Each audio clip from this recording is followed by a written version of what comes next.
Serral, I think his confidence is getting the better of him. Trying to win a game in under 7-8 minutes against a 5.4k player that's just trying to survive. I think you've got to be aiming for the 10-minute time. You know what's funny, Big? What's that? I was gonna ask you before this, like when this game started, I was gonna ask you like what happens if I lose, you know? Oh! All right. What's up, guys? We're here with the Holdout Challenge. We are playing single maps and seeing how long players can hold out against a god of the game. I do not have my settings correct. Let's hope the players do, because they do not have a lot of time to get ready. They are gonna have to just go, and get after it. Down here in the bottom side, we've got Don't Defense, a Diamond 1/Masters 3 Protoss player who is going for an early Forge. Now, if he cannon rushes Serral, that might be one of the worst plans one could go for. We'll see if he goes for it or not. I've muted myself. Serral cannot hear me. Just testing that. Serral, let me know if you can hear me. Yeah, I don't want to spoil. Up here in the top left, though, Serral going for a hatch first. Now, Serral said he's cooked some things up. He's played some games against AI. And his own personal benchmark is he wants to try to win before the 8-minute mark wherever possible. Whether or not he's going to be able to do that remains to be seen. This looks like a 15-15 build. 15-15 is good because it gets your queens out early, your lava injects really good for 2-base timing attacks, as well as 2-base tech builds. Gives you a lot of options early on that can finish the game off. Now, Don't Defense is going to go for a cannon expand here with a gateway and a cannon before Nexus, and already has a probe in the corner, ready to hide buildings. Don't Defense has clearly cooked something off. Diamond 1/Masters 3 is actually very, very scary. Diamond 1 Masters 3 is the most Diamond 1 thing I've ever heard, says OR. Well, it's one of those things, because there's two types of players who speak like this. There's guys who, for one day, got Masters 3, and they really didn't belong there, or like, they beat a Masters 3 player one time when they were within 400 MMR of Masters, and so they count themselves as, I was Masters 3 for one day, because one day I beat a Masters 3 player. But then there's other guys who, they were Masters 3, but they haven't been playing as much recently, so technically they like literally just pop in and out every other week. Sometimes they're Masters 3, sometimes they're Diamond 1, and they're actually just being honest and trying to give an accurate description. But I'd say there's a good percentage of people who are straight up just like, well, one time I beat a drunk Masters player, so therefore I am a Masters player. And that is, I believe, copium is what the kids call that. No expand just yet for Don't Defense. Building pylons, but I think a bit too safe for Don't Defense. And when I say safe, I actually think dangerously safe. There's no second gas, no Stargate coming out. We've spent so much money on pylons because we're paranoid about Nidases minutes before they've happened. Finally, we go for a Nexus. But I do think Don't Defense's strategy is too paranoid. I gotta say, if you probe scout, you don't see an early pool, I wouldn't have minded just a normal expand here. Off of this, throw a cannon or two up, get 2 gases, make some void rays, some cannons. That's hard for Zerg to break. He's got to go to Mass Hydra or something like that. Now, Serral, he's gone for a quick lair and a ling speed. He's droning pretty well.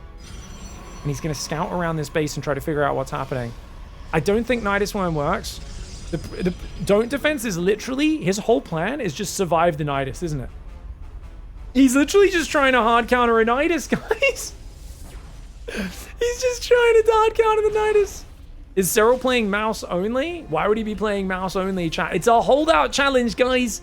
You're not meant to beat Serral. You're meant to survive as long as possible. That's what a holdout challenge is. Sorry, did I not clarify that at the start? We've done so many of these, I forget people don't know what a holdout challenge is.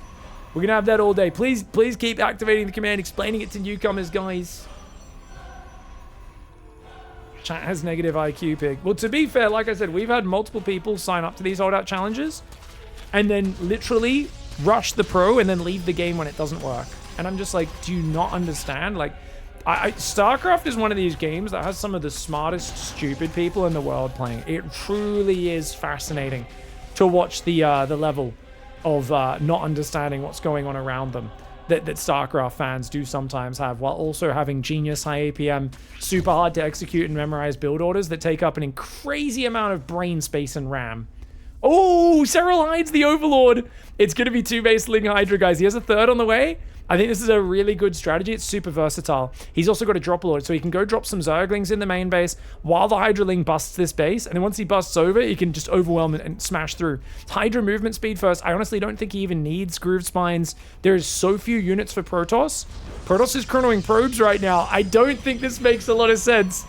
I really think only should have been a corner nexus after we started dying, right? I feel like we could have gone cannons first, and then I just played 2 base, and then hidden corner bases only once we start getting overrun with a probe just hiding in the corner. This is a good probe, though.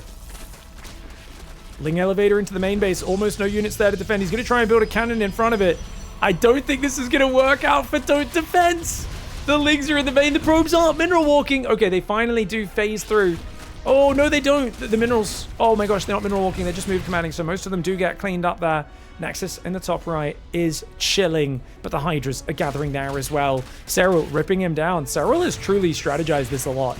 I feel like every pro who's done this in the past have just kind of rocked up and done things, but Serral is such an Omega nerd, he may have optimized build orders for the Holdout challenge. Serral may be the first pro gamer to show up prepared and bring actual build orders to a Holdout challenge. Normally players just rock up and click buttons and see what happens. They kind of got up for the ride. Of course, the greatest player of all time brings an optimized build order. I really should not be surprised, should I, guys? This is so Serral, man. Buildings trying to hide on this side. Serral's already on top of it, man. There's no hiding buildings in this game. I don't think that's going to work out. The Ling Hydra coalescing towards the natural. He wants to take him out before 7 minutes. This is the Diamond 1/Masters 3 player, guys. I think you're lucky to get rid of a Diamond 1 player before the 8-minute mark. Serral is on track to get him closer to 7 minutes than 8 minutes, and that is actually crazy. Probe's trying to hide. He's only got enough money for 1 more gas. He's going to try and build it at the last second, so Serral doesn't know about it. I think he should build it here. Or here. Over here would actually be mint. But, oh, he's going to lose all these things, guys. Last gas goes down. It's a pylon and a gas. These are the last 2 buildings. Serral sees it. Serral sees the last gas. There's no money to build anywhere else. Can he get rid of him before 7 minutes? 6 minutes 50. The probe will go down. The gas is going to go down. And that's 6:56. 6:56 on the buzzer. It was just about to tick to 6:57. All right, 6 minutes and 56 seconds. After that one? Dude, that was crisp. Oh, that's such a smart build order. You've got the Ling drop. You've got early Hydras that can shoot up, that can shoot down, that are very versatile. 15-15, such a smart opening for it. You're not wasting time going to 60-70 drones. My boy brought a good build order. I am impressed. Yeah, the OB...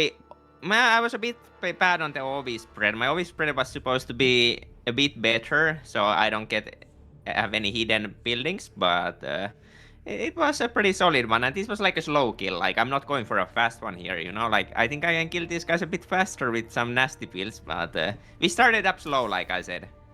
That was pretty good, man. The fact that you've even thought about it at all, I feel like everyone else just shows up unprepared and just does things randomly.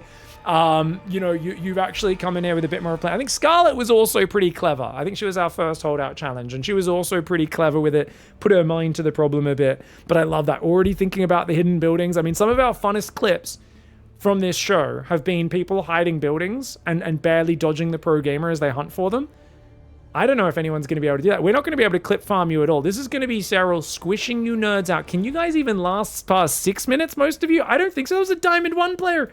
He couldn't even make it to 7 minutes. You guys are in trouble. Every second is going to matter in this Holdout challenge. Strap yourselves in, guys. Apparently, this guy's been 4.7 before. He's 4.5 right now. This is way too high level. This guy's like probably been GM before. This is crazy. We got a Sherpa. I mean, his name's Sherpool, but close enough. That's almost a Sherpa. This guy's going to be tough, man. Yeah, I'm not sure what's up with these enemies. I feel like next you're gonna put me against like Lem or something here. That's like the pace we are going here. So normally there's a lot more Silver Leaguers in here, but to be fair, there is only one person we did a sneaky on parting. He was mauling people, and then we got Mana in on a secret account to play against him, and we're like, oh, this guy, we think he's like Masters 1 or something. I'm not quite sure, but I think he's meant to be pretty decent. And then Parting's playing him, and he's like, what the hell is going on? And then Mana beat him in the PvP. And Parting's like, this is some bullshit. There's no way that guy's Masters 1. We're like, yeah, that was Mana. But we don't have anything like that planned for you. I promise. I think it's just going to be about getting as many average Joes in as possible. You ready to go, man? I'm always ready. How long is Serral supposed to hold again? Hopefully Sherple's not listening to the stream. I do like the shit talk, man. He thinks you're going to be holding out against him. Yeah, we'll see about that. I already messed up my build, so that's not a great start, man. Oh, the smack talk is working. He's already put you on tilt, mate. Yeah, pretty much. I'll go silent so I don't reveal anything with my commentary. Good luck, mate. Let's see how quickly you can take him out. All right, guys, this is going to be absolute sick puppy business. I said you should not be doing stupid build orders where, you know, you just try to all in your opponent or anything like that. Sherple's like, hold my beer. Hold my beer. Now, to be fair, if you're worried about Serral doing a one-base Lingbane, this does help keep you safe. ZVZ is a really tricky matchup because how does one keep themselves safe? But it's Serral. He's always going to go hatch first because he knows if he commits to one-base Lingbane, they've gone one-base Lingbane or one-base Roach, he's not going to be able to have a good transition. It's going to slow him down massively. So Sherple's going to have to go aggressive here. And that puts him in a very tough position where, I mean, arguably he can keep Serral back for a while, but it's kind of crazy, man, to commit to this. He's still got 3 on gas. We're going to go Banelings. It's all in. It's all in, man. Ooh. Guys, if there's any Platinum or lower players, please hop into the chat channel. I can't believe we're playing 2 Diamond/Masters players in a row. The point of this show is for average Joes to see how long they can hold out against Serral. And I want there to be a lot more gold and platinum and low diamond representation. Whereas this is a 4.7k MMR Zerg Sherple, guys. And he's going to go hatchery behind this. But he's committed a lot to this, which is a crazy build. No queen into hatchery. Mad dogging it. Goes in now. Serral's going to go, whoa, he's cheesing me, man. He's cheesing me. Serral with a quick drone pull. 2 Zerglings take a lot of damage as they emerge, but they do escape. And he builds a spine crawler in the main base. Now, to be fair, this does force Serral back defensive for a while. I think you easily get past 4 minutes with this build, but what do you do afterwards to secure that position? Because I was always thinking like a 2-base gasless wall-off where you just mass spine crawler on 2-base might be good. You know? Just sit there massing spines, 2 full mineral lines, nothing else.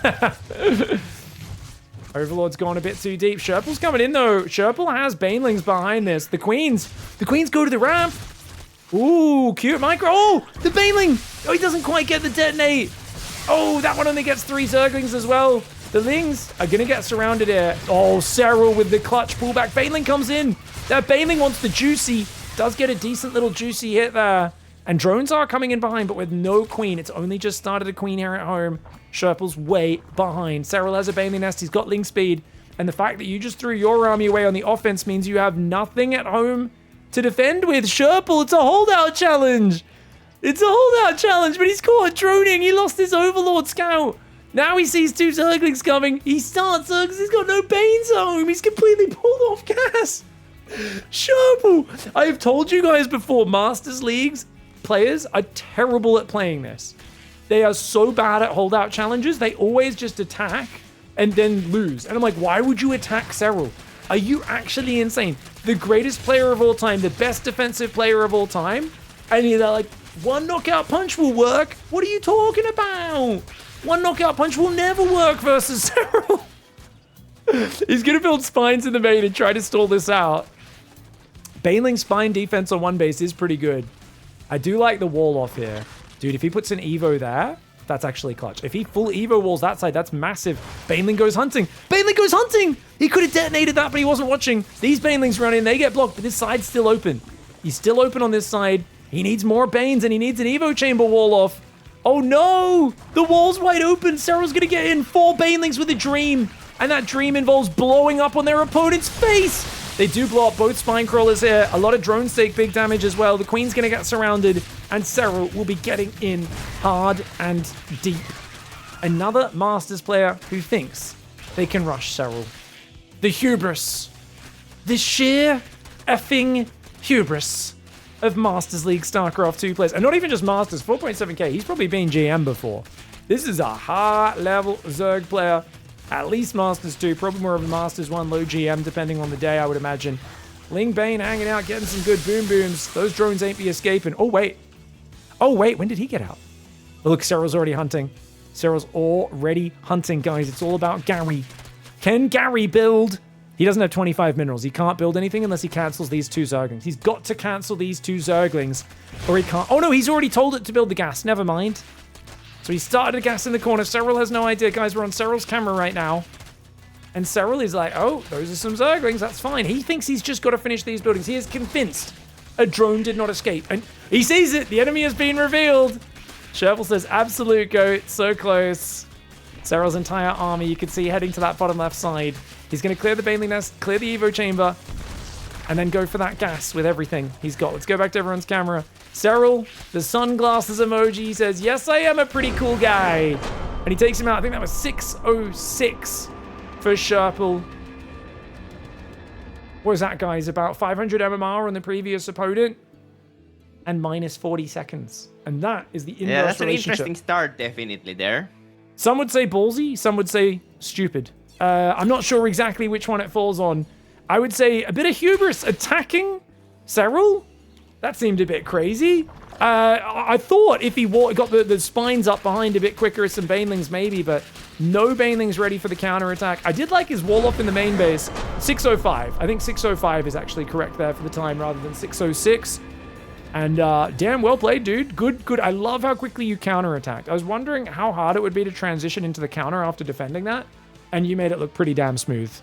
Yeah, well, I mean, usually you would cancel the link speed there, right? But I figured out I need to get some counter attack there, so that wouldn't make sense. But if we had like 5 Banes with the three spines, it's pretty hard to do anything there. So, I mean, it's actually not that bad of a strat for just surviving a little bit. Did you know Ratjar's favorite snack, Serral, is peanut butter and pickle sandwich? No, I didn't know that. I'm not sure how I would know that. do you think that sounds good? Would you try that? Do you think that sounds delicious, or peanut butter and pickles? Well, I haven't never really eaten peanut butter, to be honest. So you've never eaten peanut butter, Serral? No. Well, peanut butter is so food. good. I have eaten it in food, like it's part of the it's there like giving a taste, but not on like a bread. So you've never had a jar of peanut butter in the kitchen, in the pantry at home, in the cupboard? Yeah, there's been, but like I said, it's always been included in like a lunch, you know, like it's maybe in some sauce it's been included, but never like choose peanut butter on a bread. Do you eat pancakes in Finland? Yeah. Peanut butter on pancakes is really good, man. Peanut butter with like honey or maple syrup or anything like that. Any sort of syrup is like really good. Yeah, well, we do our own kind of pancakes. What do you? Oh, is it like a savory pancake more? It's like no, well, not sweet. That we don't well, like for what pancake is, we don't really have. We usually do like, I think they're called like, I don't remember what they call, but they're like thin pancakes, you know, like very thin. And like kind of like a crepe. Yeah, some more like that. Yeah, I think that's the word, crepe. Is usually what we. I mean, we eat pancakes very common, but me personally, I more usually when I have something like that, it's usually those thinner ones. Speaking of cutting through the acidity, ZVZ is often about roaches spitting acid saliva on each other. Let's see if we make it past one baseling Bane this time. Good luck, man. Thank you. All right, guys, going into our next game. After a nice discussion, we've just found out that Serral does not eat peanut butter regularly. They'll have it at home, but he won't put it on bread. They'll just have it sometimes in like I guess a satay sauce or something like that. They'll have it like in a dish sometimes, but he's like, I don't think I've ever had it on bread. And I was absolutely shocked as someone who consumes a crazy amount of peanut butter. He's playing Ratjar, and this is a step down in the opposition, a 3k MMR opponent. Ratjar in the top right side against Serral, who's going to go for an earlier pool this time. Is that 12 pool, guys? Looks like a 12 pool. So he's going to do a 12 pool opening pressure. And I think there's a bit of a metagame. Not only is this opponent lower level, but he's also just played someone who won baseling Bane while he was playing very standard. So now the opponents are going to expect him to play standard. Ratjar goes for a hatchery first on 17. He's not going to be ready for a 12 pool drone pool. This is a real big gamble, because if Ratjar played one base, Ling Bane, or something like that, he hard counters here.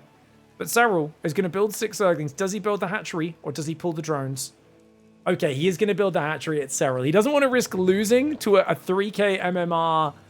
Is 3K Diamond 3 these guys? I feel like Diamond's like 3.1, 3.2, yeah? I think that's still Platinum, yeah? At 3,000. You guys tell me where the boundary is these days. It always shifts season to season a little bit. But you guys can tell me. I think it's about Diamond, about Platinum 1. Platinum 2 to Platinum 1, says chat. Here I come, says Ratjaw. Little does he realize, he's like, oh wait, Serral's the one who's coming. Oh no! My fake out didn't work. Oh no, oh no, oh no.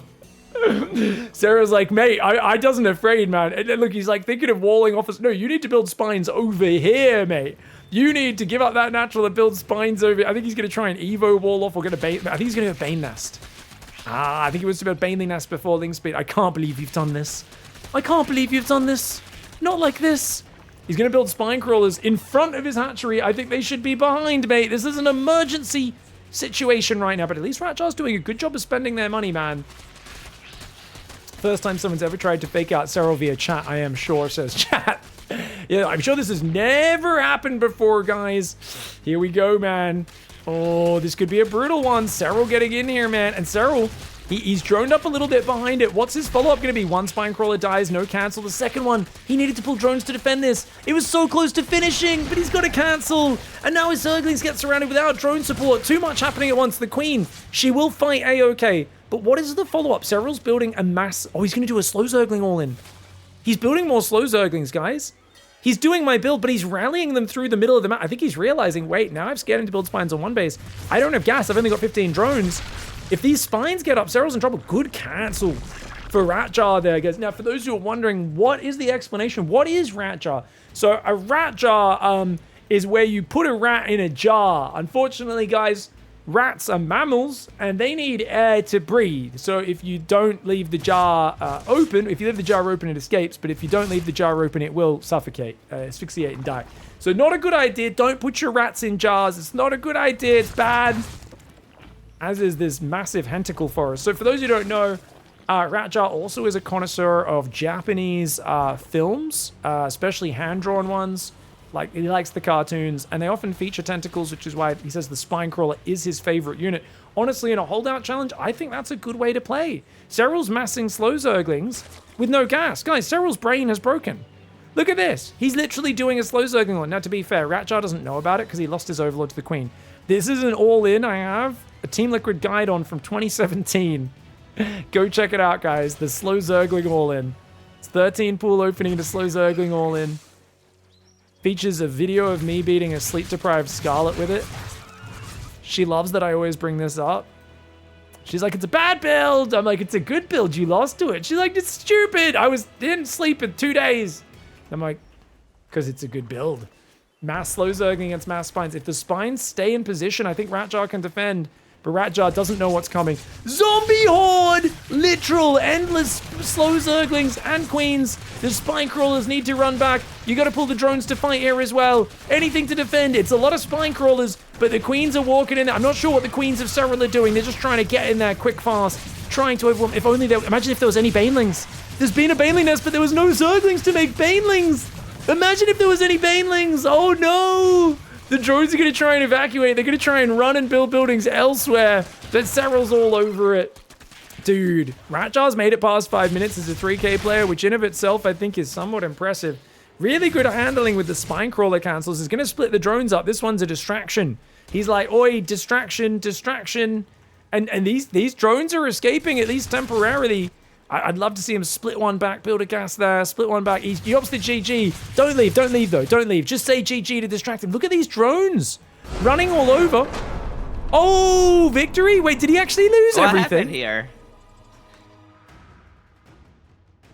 And once again, the IQ test has failed. 5 minutes, get those pickles. I said if he lasts at least 5 minutes, I'd have to try the pickle sandwich on stream. But why wouldn't you try to stay in there longer?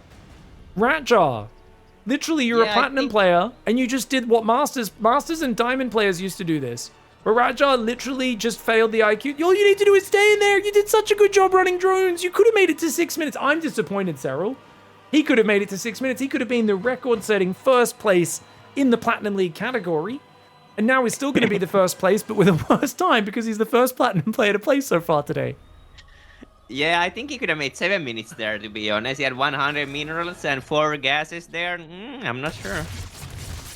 Super dodgy. Bit... Yeah. Did you bribe him, Serral? What did you say you'd give him coaching or something? Like, what did you do here? I don't know what I did, but my strategy was probably the worst it could have been for killing someone fast, but I tried to make something, I guess. Next up is a 2.3k player by the name of Roxas. Sounds very scary. Well, looks like Roxas is a Terran player. Let me shoot you. That's perfect. I actually have a very good strategy for this matchup. Yeah, this is actually, I'm a little bit disappointed that this is the map now. I don't know. Are we ruining your plans? You are ruining my... I don't know who's hosting the game. Is it Dot or who? But it's ruined all my plans. Well, it is Dot, but if you guys are playing, if you have a map suggestion, any map pool, a ladder map from the past, as long as Dot can find it, she will potentially host it. So if you guys have old anachronistic maps, let Dot know when you're signing up in the chat channel. Be like, oh, I want to play on Daybreak, or I want to play on Ohana, or whatever famous map from yesteryear. Or not so famous map. Maybe you want to play Core Hole Carnage Knockout, though that map is actually ridiculous. I think we should just do all the games on like Steps of War or something. Steps of War? Yeah, that seems fair, right? 2 second rush distance? Yeah, that seems like it might help players survive 6 seconds before you kill them. You'll just pull the drones and get them at the start. Yeah. Oh, keep in mind, lifted buildings do not count, by the way. They're allowed to lift buildings, but they always need to have at least one building landed, or we count them as eliminated. Otherwise, obviously, that would be a bit unfair. Terran would have a very big advantage, but good luck, have fun, mate. And we'll see how you go. Yep. Speak of the devil, what the hell are we looking at, guys? Your Roxas, our 2.3k Terran at the bottom side, has lifted off their command center. I don't know why you would do this. I think they're trying to hide the base. So Serral's going to go in, but the thing is Serral double drone scouted. So Serral's going to find out anyway where they are. Oh, no, he assumes they're up here. Oh my gosh. Serral's planned a proxy hatch, guys. So he goes in, he sees no command center. He builds a hatchery over here to proxy this base because he knows that he's here. Roxas is over. 2.3k genius.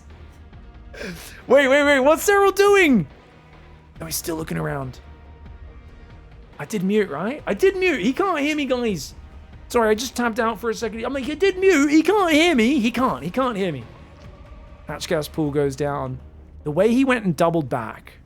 Oh, the Overlord sees the SCV. Oh no, Serral knows. He's got wind of it. No, he's got wind of it. He knows. That SCV is going to run away as well. He's going to try and go gas. This slows down your stuff. So I don't think he's going to be able to get a planetary up in time. I think Roxas' plan is to get a planetary. I don't think he's going to get it for a while. Oh my lord. We just get a raid, guys? Or did my chat just update all at once? Oh, it's just Serral's face. Serral's big smile is what you guys are reacting to. I just saw a chat just go, shoo, and I was like, what just happened, man? I was like, did we just get a giant raid? And now there's a new proxy hatch over here. Dude, that's pretty sick. No engineering bay just yet. He's going to build a barracks over here. He's going to try and build another command center in the corner. This is some cutesy play for Roxas. Roxas knows as a 2300 MMR player, they've got to do something special. And they are going to go for the hiding game, which I actually really love. He sees the hatchery next to him. He's like, oh God, Serral knows he's coming for me. I mean, obviously, he already knows Serral knows because Serral is sitting there with an Overlord. I would have loved the Overlord to do a dance animation as well. The SCVs are going to run. Barracks is there. He's trying to build a Reaper. The Zerglings are spreading out. They're finding the buildings. The SCVs are attacking the hatchery. This is a problem for Roxas.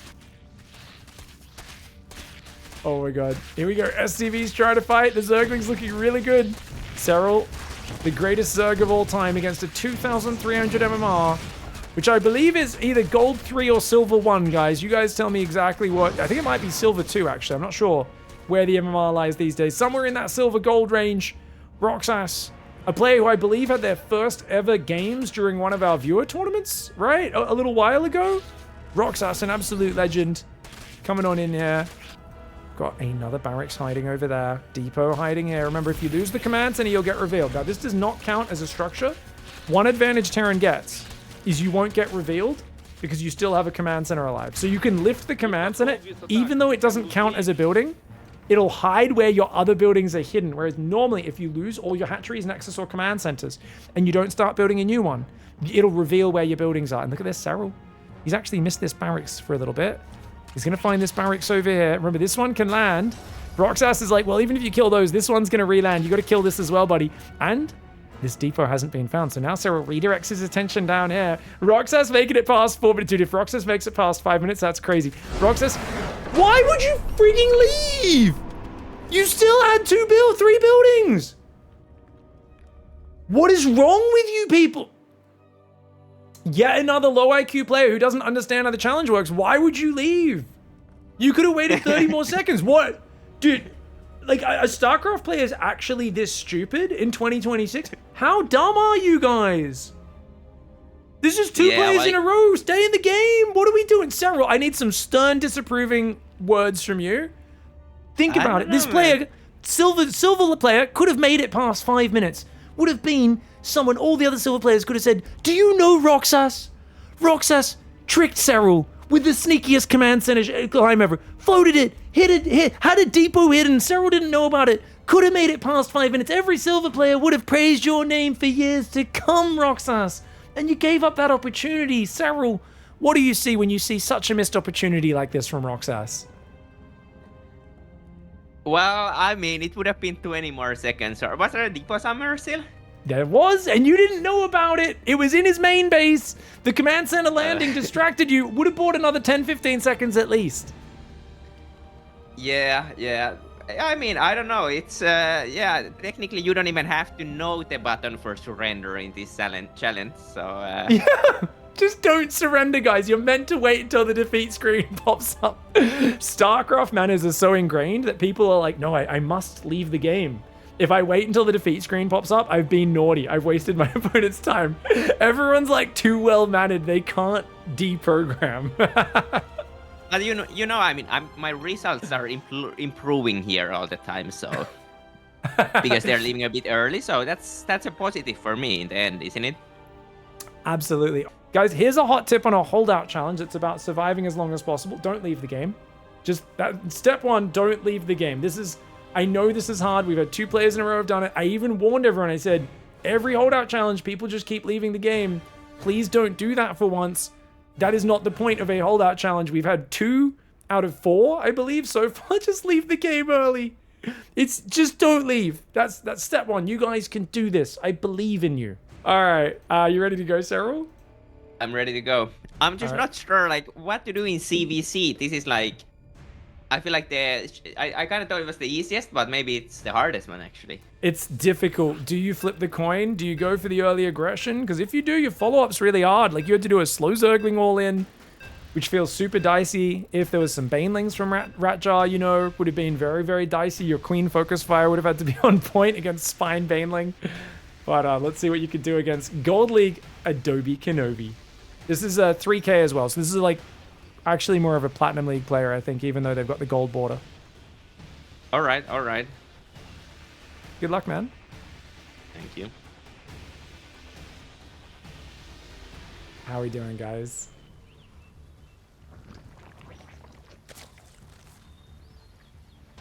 It's okay if you did leave early, Roxas. You gotta wait for that screen to come up. Everyone does this. Everyone does this every time. People can't just get over the StarCraft programming. If you're meant to leave the game when you know you've lost, and you're like, no, it's a holdout challenge. I love you guys. Ratjar, Roxas, you're both very low IQ in this challenge. You're both dumbasses, but I love you both for it. Thank you so much for hanging out and playing anyway. I appreciate you guys. Thank you, Penguin Under, for the $10 as well. Hopefully this money stays in Finland. I'm Glitch. Thank you very much. Your start was amazing, Roxas. It was so cute. You got a big reaction from him. Chat went crazy when he finally realized he'd been duped, because he went and proxy hatched on the other side of the map because he scouted your main and got confused. So it was really cute. Is it frowned upon to lie about our MMR to get picked? We're not picking based on MMR. I mean, we're just trying to vary it up. So you can guess. You can be like, well, they just played a 3K player. They haven't done a 5K, so I'll pretend I'm 5K. Obviously, it's frowned upon to lie, Rage. Do you even need to ask this question? So dumb. Also, it's not going to help you get picked because we're just picking a variety of players. All right, guys. Adobe Kenobi in the top right side going for a hatch first. Brave build here against Serral. Serral was saying he thought ZVZ would be the easiest, but he's realizing now it might be quite hard to finish the opponent off. I've been wondering when a Zerg would just... 3 hatchery? What are you going to do with 3 hatchery, mate? Mate! I was going to say, like, what? I would be Evo Roach Warren walling off Gasless or something, but Adobe's going to go for a 3rd base. How are you going to defend that against the greatest player of all time, mate? That's wild. Dude, I would not even think about entertaining the idea of a 3rd base against Serral. That's a wild choice. Hatch first is already enough of a coin flip, right? If he goes for any sort of 12 or 14 pool, you're going to be struggling in the opening. Oh, I like that, though. Bailey Nest before Ling Speed is sexy. Adobe's got... Like, that part's clever. I just don't like the 3rd hatch. Everything except the 3rd hatch I like. Because of the 3rd hatch, there's no queen you can afford, and we're about to hit a supply block that'll only be broken when that hatchery finishes. But we'll see how it goes. Serral comes in. Does Serral know about the 3rd hatchery? He doesn't yet. He's going to see that quick Baneling Nest. The problem with using Banelings against Serral, guys, is you're a 3k MMR player who probably doesn't know how to use control groups. No offense to Adobe Kenobi, I have no idea what their skill is. There's a lot of Grandmaster players, guys, on the lower end who don't know how to use control groups for their Lings and Banelings. I'm going to go out on a limb and assume the 3k MMR player doesn't know how to use control groups, and all of their Banes are going to get blown up by one of Serral's Banelings. Just going out on a limb, man. Just going out on a limb. 4 drones are on the way. Adobe, they weren't watching their Overlord. They were so distracted, they don't know. They're going to try and Evo wall off now, but it's too late. There's no Spine Crawlers. They don't have any Banelings pre-morphed. They're going to try and morph one Baneling. Okay, more Banelings are going to try to morph, but they've been a bit too greedy. Yeah, man. Imagine playing without control groups. Most people don't use army control groups on the ladder. Great Dactyl. Only for hatcheries. They'll use it for hatcheries, maybe a few buildings, but most people do not use army groups on the ladder. I don't know if you guys have heard about this curse. It's called F2. Banelings do trade. They added it in 2013. They added it in 2013, and since then, anyone who's picked the game up after 2013 has a very good chance they don't use army groups. Ling Bane! Massive hit, so that's what I was talking about. They were all on one control group. That's not how you want to use your Ling Bane. The drones, they hug mama, but the Banelings find them, and Serral's going to get on top. Should we tell them, don't leave? Don't you dare leave. GG Quap? I do like GG Quap. Well played, well played.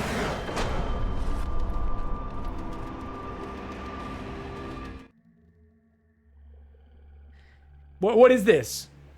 What is this? Why are you leaving? Are you guys so... This is so... I've never... Like, this is not even... You guys are so dumb.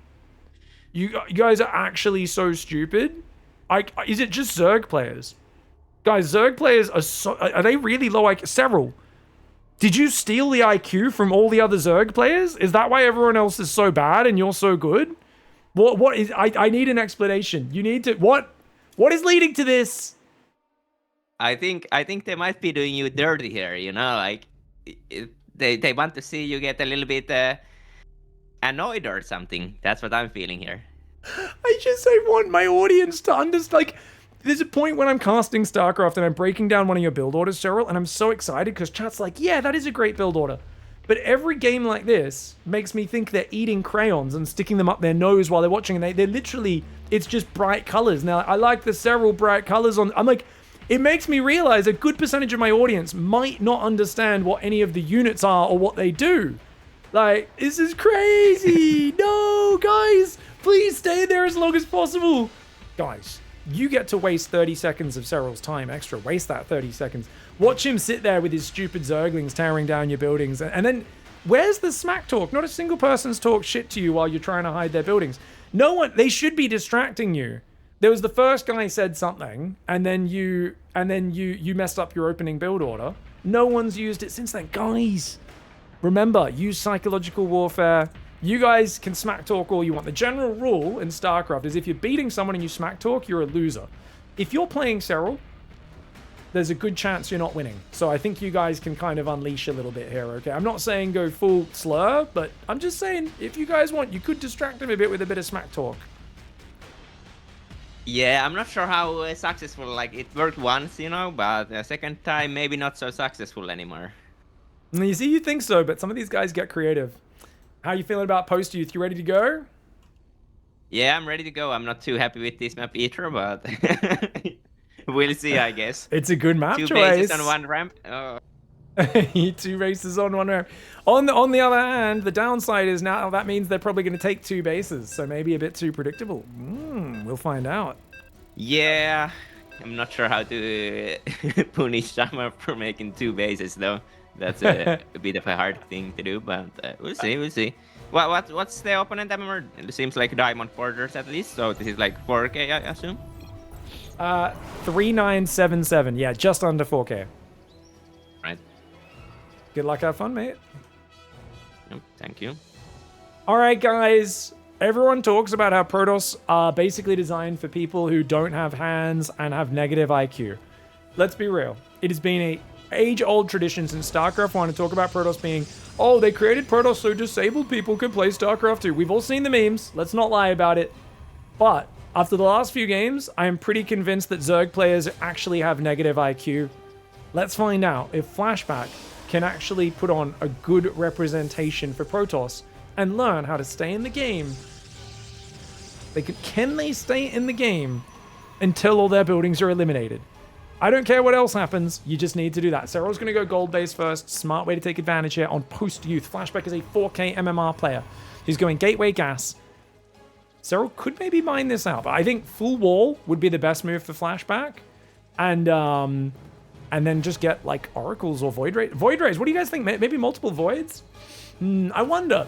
You could just go like 2 base like cannons and just mass cannons and nothing else, because then you wouldn't need gas.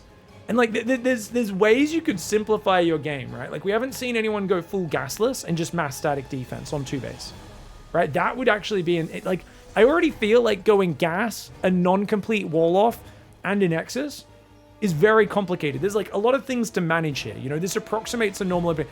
I feel like no one has kind of gone full baboon mode here and made it super simple. Don't get me wrong. If Flashback 4K MMR, pretty good player, they get an Oracle or 2 out, it's going to delay Serral being able to kill them. But I have a feeling Serral is probably going to go for either a couple Ravagers with a Ling Flood, or more likely, I think a Queenling Bane Flood.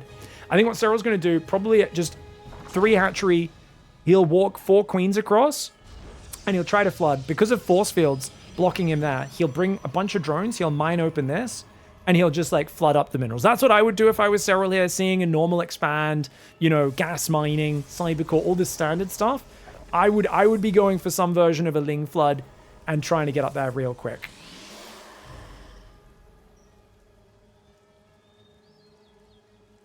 You can't lift the command center. You can lift the command center, but it doesn't count as a building while it's lifted. So if you don't have any other buildings landed, you will be eliminated. So yeah, you can be a bit tricky, because by lifting the command center, your other buildings don't get revealed. That's a big Terran advantage. Serral's going to take both golds. I love it. Both golds are going to give him such a boost to the minerals. This is great.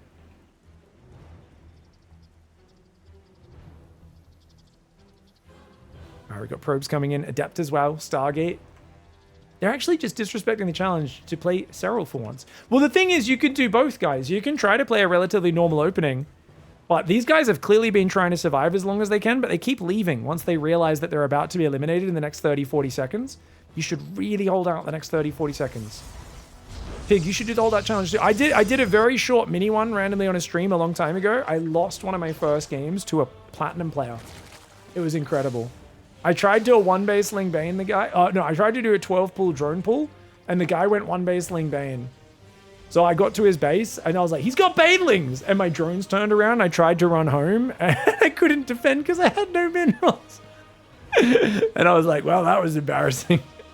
And that's the, like Serral was saying, his matchup's kind of tricky, because like, the fastest way to kill someone is also really dangerous if they don't go hatch first. Serral cancels his lair. Builds spores here. Oh, wow. Why'd he cancel his lair, guys? It's interesting. Serral trying to macro a bit here. Flashback's done a really good job. Battery up in the high. I'd love a full wall. The lack of a full wall makes me very uncomfortable. It's going to be a queen walk soon, guys. Look at this creep. He's already connected his gold bases. Almost. That's so sick. Doesn't need a Spore Crawler because he's got 3 queens there. Oh, that's actually amazing. Dude, he's going to be able to rally Ravagers in so quickly. He's going to have queens at his opponent's doorstep so early on. I really think Flashback should have already gone Forge and just started massing cannons. Imagine if there's mass cannons up here. I guess Ravagers are good versus cannons, but it's going to buy a lot of time, isn't it? Especially with high ground vision and stuff. 1 Oracle at home, only 1 goes across the map. He sees roaches. Flashback sees roaches. Flashback doesn't have any production. It's just 1 gate, 1 Stargate. You can build batteries all you want, but with no firepower, it's going to be hard. There we go. 2nd and 3rd gateway goes down. Flashback needs more units. Ravager Link Queen on the front. Guys, this is incredibly close. Serral's build orders are so good at trying to counter what his opponents are doing. Forces the Oracle to turn on Slazer. He pulls the queens forward. Flashback with some good micros so far. I really actually love the way Flashback's playing. I think like a Sentry or something would be really nice. He's going to try and go Stasis Trap in the wall off.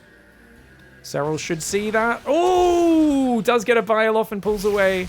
Oh, the Bile hits the Stasis and an Adept and a Stalker. Very cute. Gonna try and energy recharge. The Littling Ravager, guys. The Oracles are here.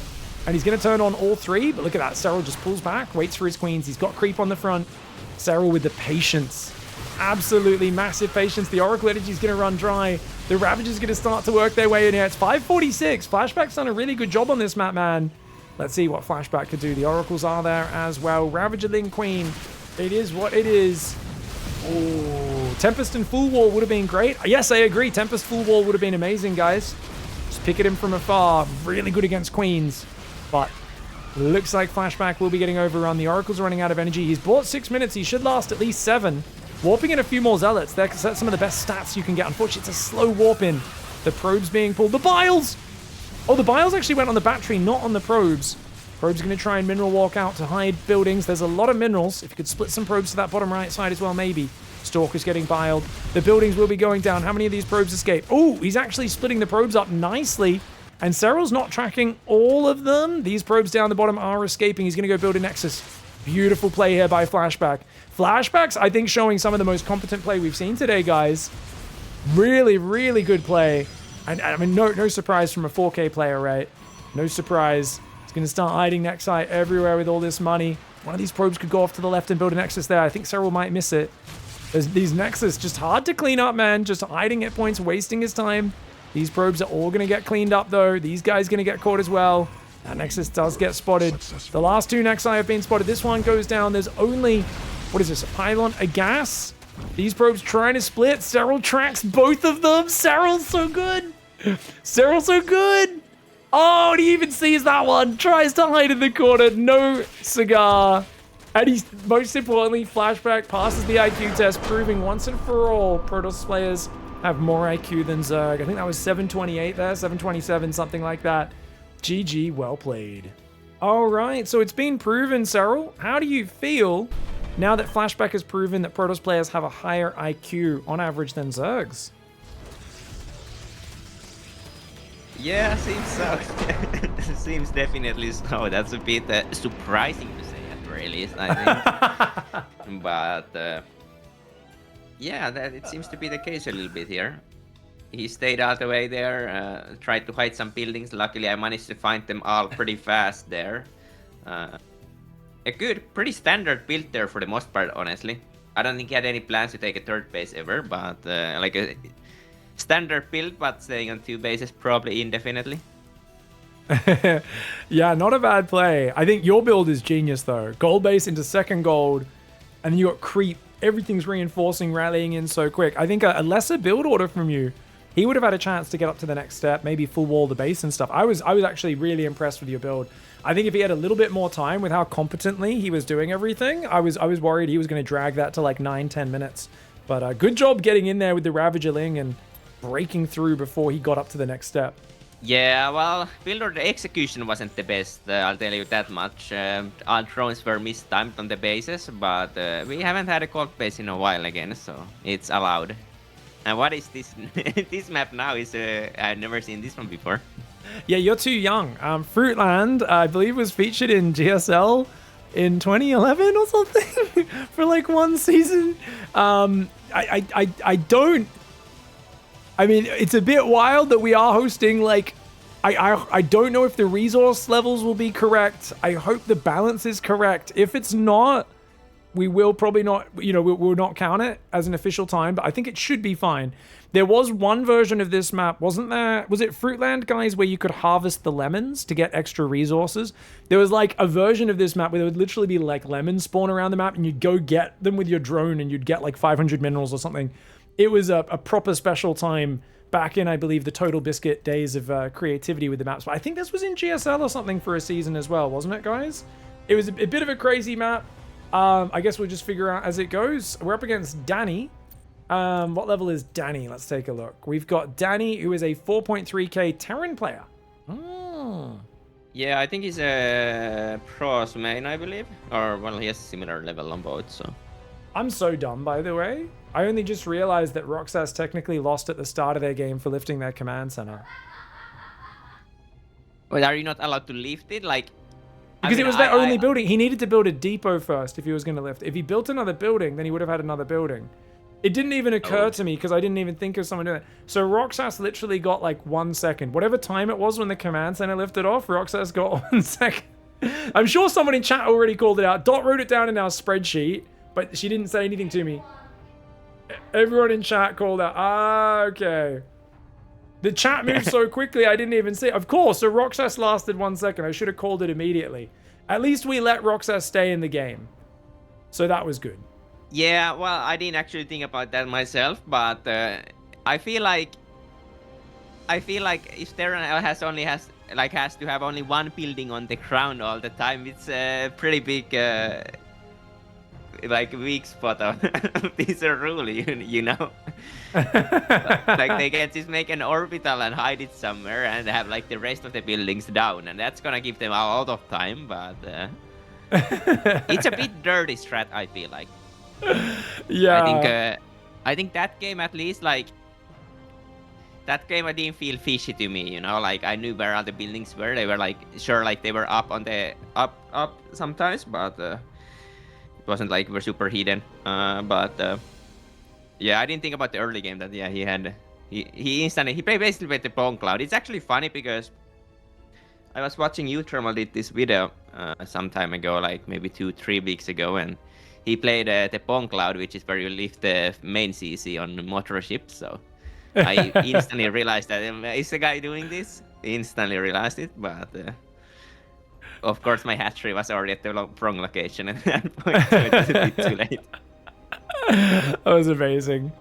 All right, guys, we got Danny here in the bottom left side of the map. It's going to be our next game, a 4.3k Terran player going on to Fruitland. If you guys want some nostalgia, this map has strawberries. I think these are like peaches or something.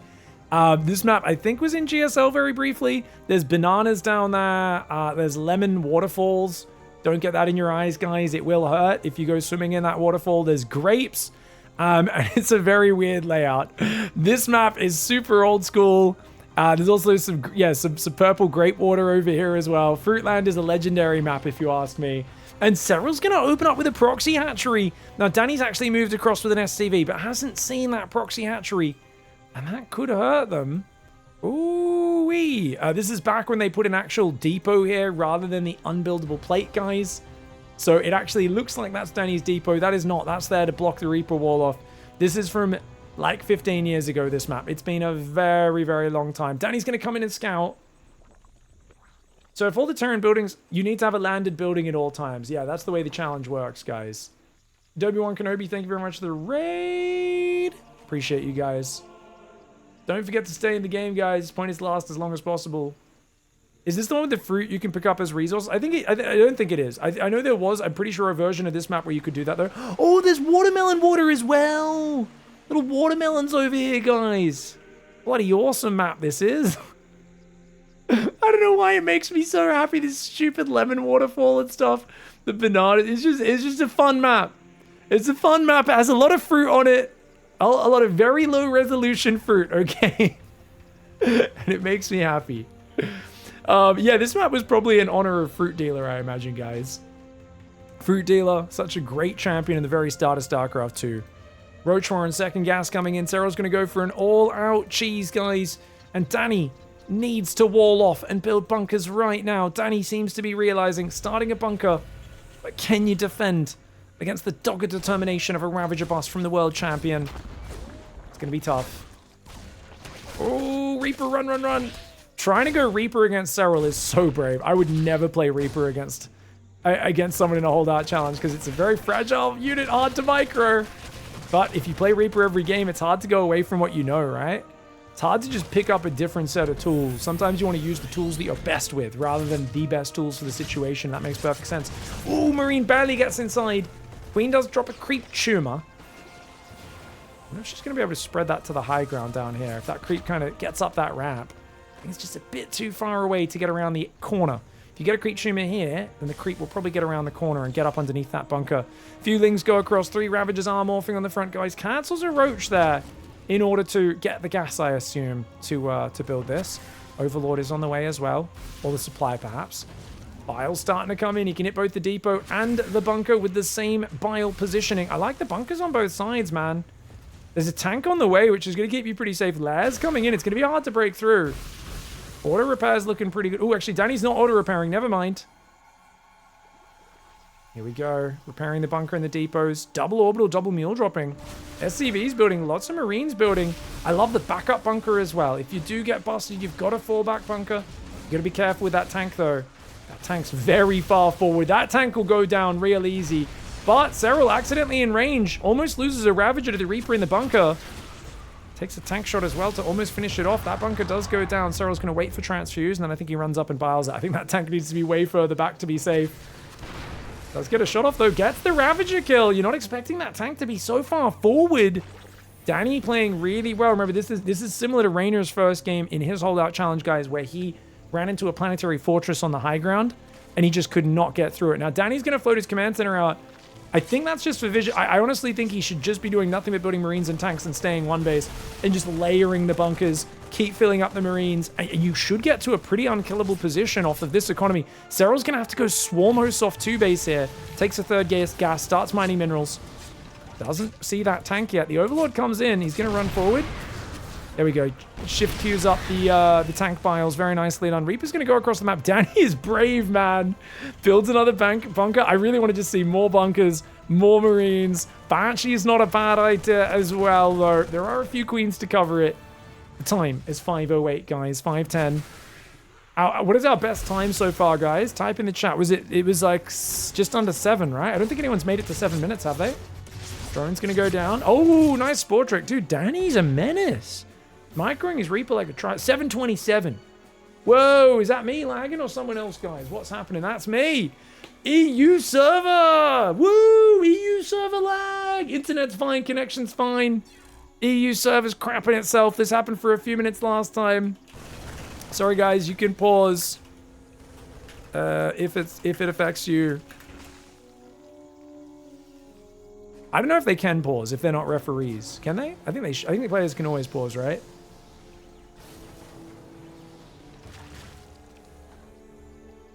Ravages. Trying to be a nuisance. Someone said 738. But no, 727 people are saying in chat. Alright, Swarmo's going to come in. They ain't going to do anything, man. They do try to pair up with some Biles. Oh, the Biles get the tank while the Locusts distract. The tanks need to be further back here. Can't have them so accessible. Though the command center for the Vision is pretty cute. You can see Ravagers just don't take that much damage. Another tank goes down. And we're going to need to be... I mean, the Banshee's going across the map. I feel like you just got to build bunkers, tanks, Marines here. But somehow there's only 10 Marines. 5 Marines have fallen, which is kind of a shocking number. I think Danny should be setting rally points backwards. So when your bunker dies... Actually, if a bunker dies, the Marines don't follow the rally point, right? I guess I just normally unload the bunker just before it dies. I'm not even sure how that works. I normally do it instinctively, so I don't think about it. That bunker's going to get busted. The Marines once again die inside. He keeps losing all the Marines inside the bunkers, guys. So many Marines keep dying inside the bunker. You've got to move the Marines out of the bunker just before it dies. Otherwise, you're going to be losing them all. And now losing the firepower. The Ravagerling Swarmo is breaking through. Danny needs more bunkers. He's going to try and make more barracks, but he's getting supply blocked. He's under heavy pressure right now. And having lost 3 tanks, imagine if he had 4 tanks covering this ramp. If the Ravagers need to run onto the ramp to bile you, they're screwed. But because they're able to run up into these low ground areas, that's a really big advantage because they can come in all bile at once and run away, and that's the big problem. Guys, we are on Fruitland. Remember, you know what they say in Finland? When life gives you lemons, squeeze them. That's something a saying Serral grew up with, and right now he's grabbing this Terran by the lemons, and he is nipple crippling hard if I've ever seen it. The bunker goes down. The Marines, the tanks, and the Banshees. Well, it's just Marines and Banshees now trying to hold the line. He's got the best time so far, does Danny, but he's taking damage. He's got to pull back and waste time. He's trying to push him off the high ground. He's like, if I get rid of these Ravagers, he knows that's big. But the Queens hold the line. One Ravager, one Queen goes down. The STVs and Marines will fall. And Danny, like a proper player, is going to leave the game rather than staying until his building survive. No, he's not. He's floating the command center away. Smart move, smart move. Danny, I'm so impressed. I may have judged you too quickly. The way he pulled those units, I thought he was about to go for a dum-dum. But it looks like he might be a smart, not a dum-dum. And that's what we want to see today. Lots of smart players, not too many dum-dums. Command center gets out here. If you can float some more buildings and land, then that can be good. Danny's going to GG. He's going to leave the game, isn't he? No? Okay. See, this is what you meant to stay in the game. Even if you basically give it up, you know there's not much else you can do. Serral's trying to implore him. He's like, don't leave, buddy. You've got the best time. Add to that time. Pig will be mad. Serral knows. Listen to Serral. Listen to Serral. Don't leave the game. Prove the Terran players also have higher IQ than Zerg players. We've had 3 Zerg players leave when their buildings weren't eliminated because they don't understand the meaning of Holdout challenge. Command center goes down up there. These buildings are dead, and that's it, guys. Is it? No, sorry. Still 3 depots. 3 depots. Oh, he's dancing, lifting and lowering them. He's like, raise your depots. Put your depots in the air like you just don't care. And that's 9 minutes and 7 seconds for Danny, our current leader. 9 minutes and 7 seconds on Fruitland, holding on against the Ravagerling bust there from Serral.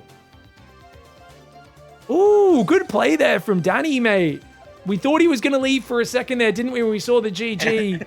But Danny proved that Terran and Protoss players, so far, the IQ scale seems to be the pyramid at the top. You've got a Terran and a Protoss king and queen, and there's a whole bunch of Zerg pawns who don't have any IQ. And that's interesting. This is, as someone who came up as a young Zerg player, I'm honestly surprised as well. And yet, it seems to be this way.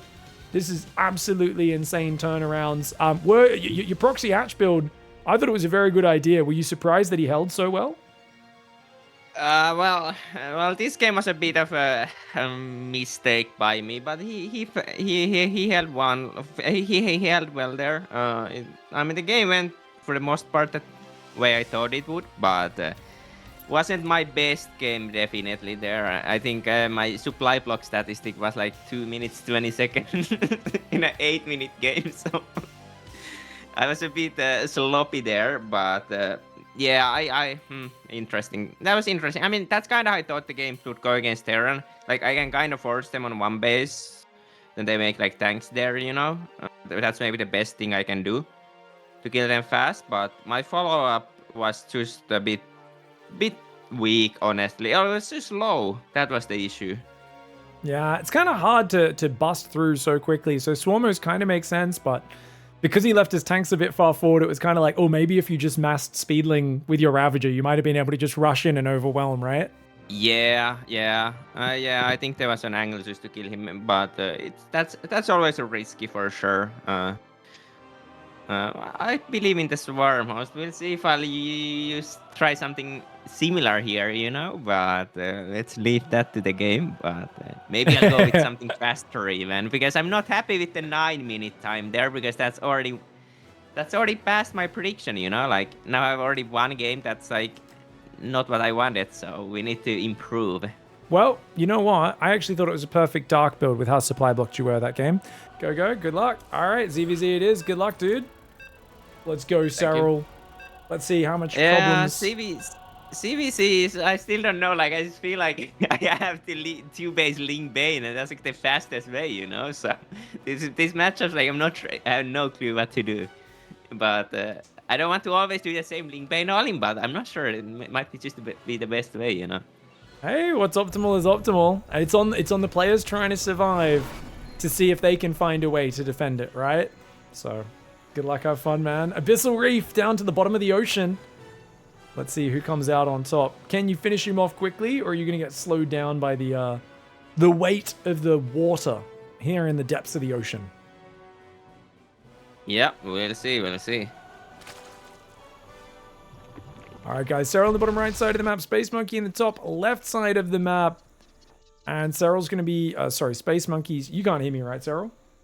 He can't hear me. Space Monkey's gonna go hide. It's not a bad idea. Honestly, I wouldn't mind Space Monkey. Literally just goes for hatchery there, spawning pool, nothing but minerals, build spine crawlers in all 3 bases.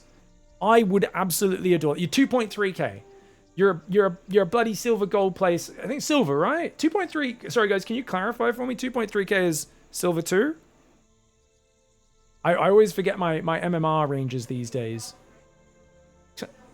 Maybe silver 1? Gold 3? Maybe? Okay. Interesting. Okay, so somewhere in that gold to silver border range, like maybe low gold. I mean, you're not gonna, you can't do anything straight up. You got to keep it. I think minerals only is the smartest thing you could do. Like the fact that there's no gas, genius, right? Drone here, spawning pool. I mean, if you just build drones and spine crawlers, you're probably going to make it way further than anyone your league would be expected to. The problem is, at 2.3k MMR, do you know what a spine crawler is? Surely you do. I feel like there's a few things that you know when you first play an RTS. It's the upgrade structure, because everyone goes engineering bay or forge or evo chamber first, and then it's the static defense, and then they build a cannon or a missile turret or a bunker or a spine, right? That's like the baby's first kit when you play an RTS, is you want to make upgrades and static defense and not expand. Those are like the 2 things you do. Static defense is the only unit you know at silver. Yeah, well, he's going double spine. Space Monkey's smart. This is really good. I would like to see a hatchery somewhere else, you know? And then you can build maybe spine, like tons of spines there, but then have a hatchery as well. TF, the IQ check is coming. What's TF? Like the fuck? Those feels? The feels when? We trying to do TFW? What's TF? I know, I've said, you've seen it, you've said it about 50 times in chat. I'm confused. Is that meant to be an emote or something? Troll face? Oh, is it showing up as the troll face for you, but it's not because I've got it nested in my OBS? If I look at my other chat, will it actually show the troll face? Is it showing the troll face for you guys? It is. Okay. Okay, if I look at my other chat, then that would make more. I'm like, why is there a troll face on every comment? I see. Zerglings are hunting right now, but there's a hatchery in the corner.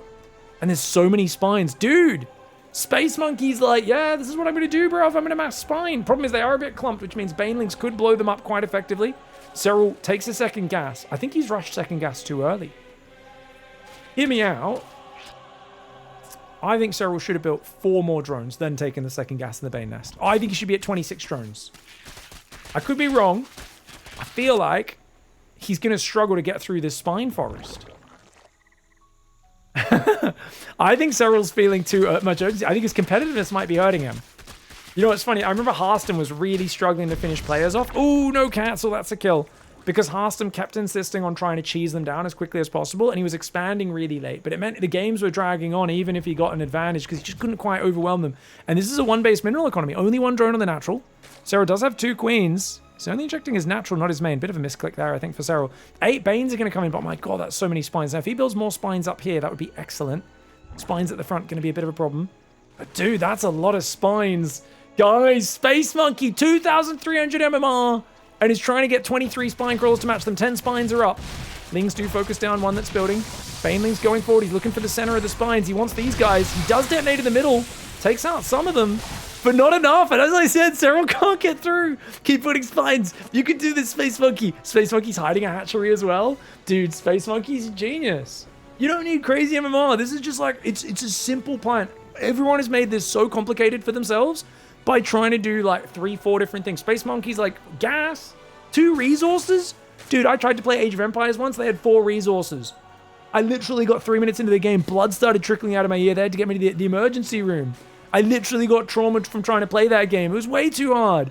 Think about it. Your buddy Silver Gold player, you can't manage 2 resources. That's too many. Simplifies it. These gases, they don't exist. 400 spine crawlers, that's all I dream about all night. It's tentacles everywhere. Tentacles, tentacle, tentacle. Think about it. Some people, they try and count sheep to fall asleep. Space Monkey gets lulled to sleep by the thought of many tentacles penetrating Serral's Zergling simultaneously. Serral now drones up a little bit. He's going to go +1 melee. he's not willing to full commit to drones, but he's trying to hide the fact that he's doing it. Problem is, Space Monkey's like, I know my condition. Survive 5.5 minutes as a 2300 MMR players. Do you like my tentacles? Space Monkey! I was telling you guys, you gotta get in his head! Serral!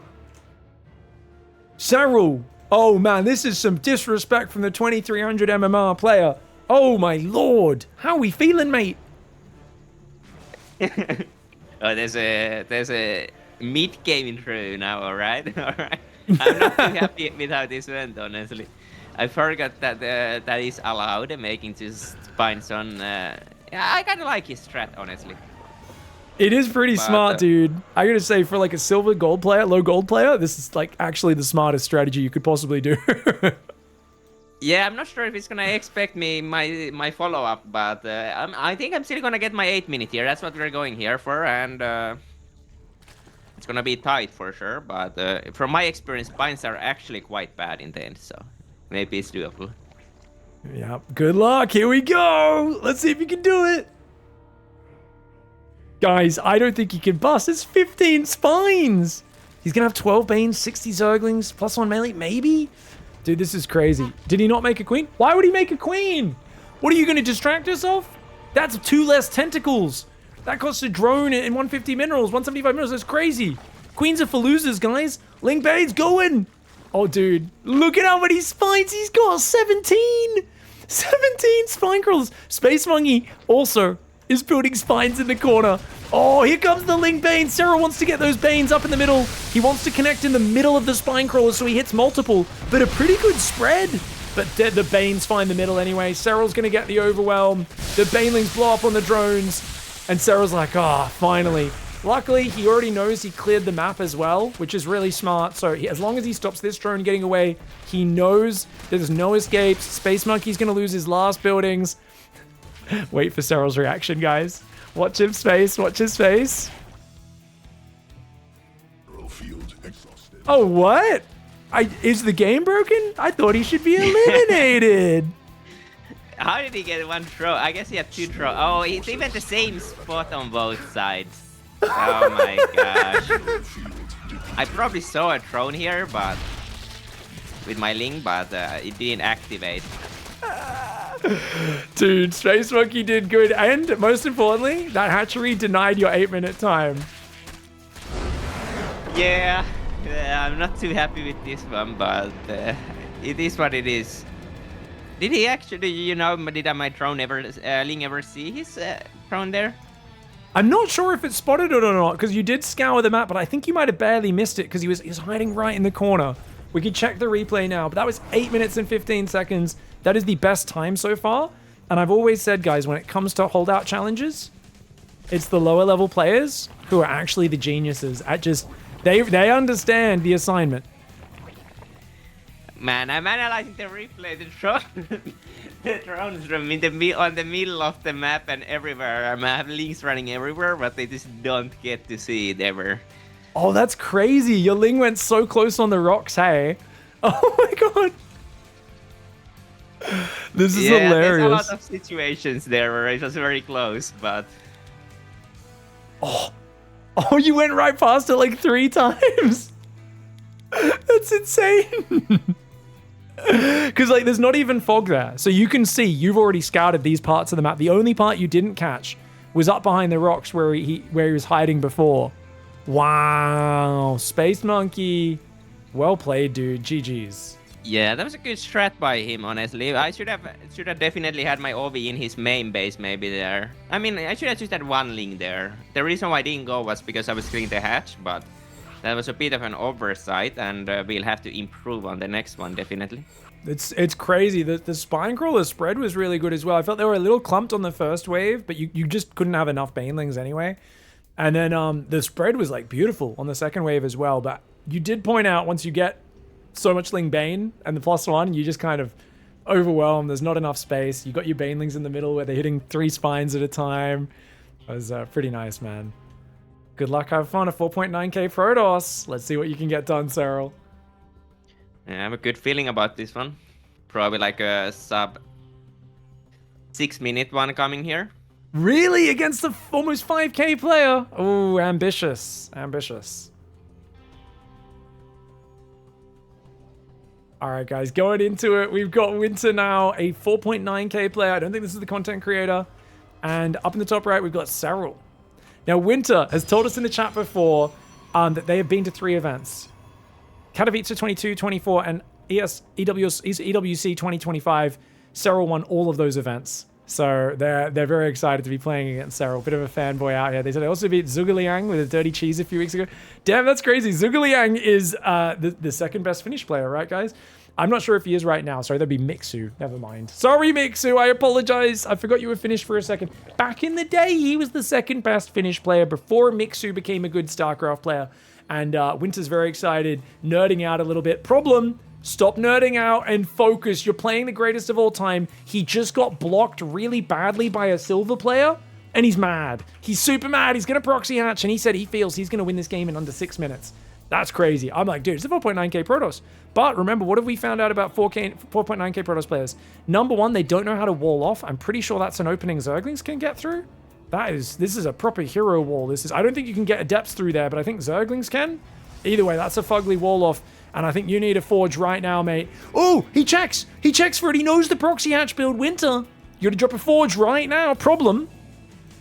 Serral's going to drop a second gas and go Ravager and bust you anyway. Oh, I like the second gate, though. Staying one base here.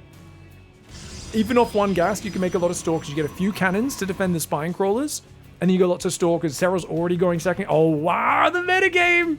Wait, he's pulling probes? Oh, he's going to actually bust it. I don't know if you should go Forge and Probe Pull. Feels like Winter's doing 3 different reactions. One way to defend this, guys, is to go Double Gate and pump Zealot Stalker. The other way is to build cannons and wall off.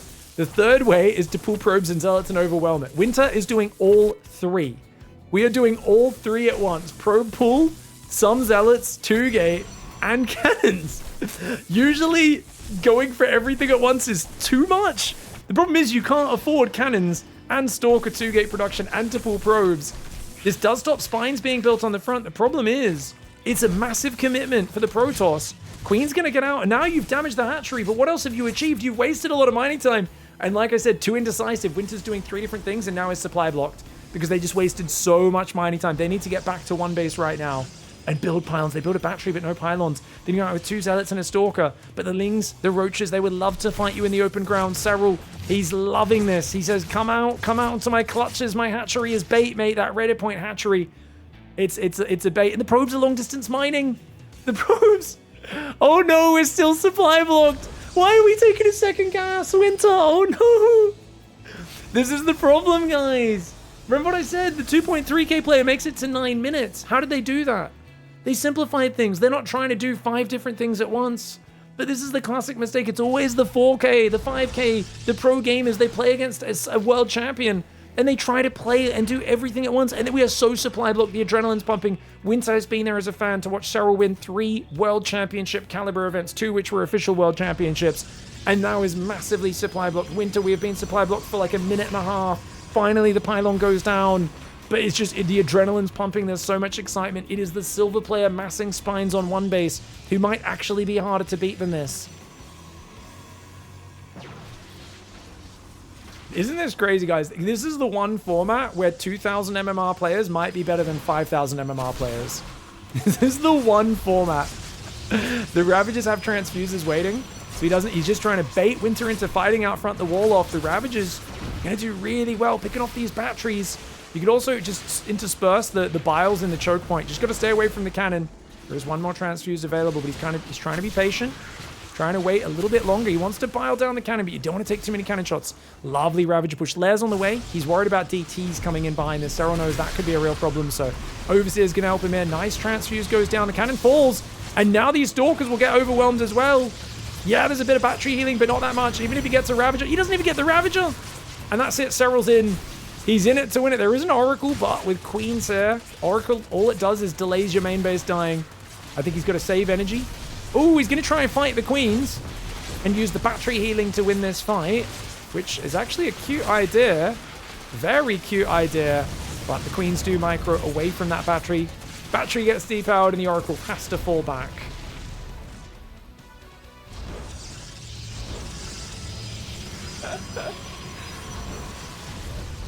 Higher level players try too hard to demonstrate to pros that they can consistently locate their keyboards.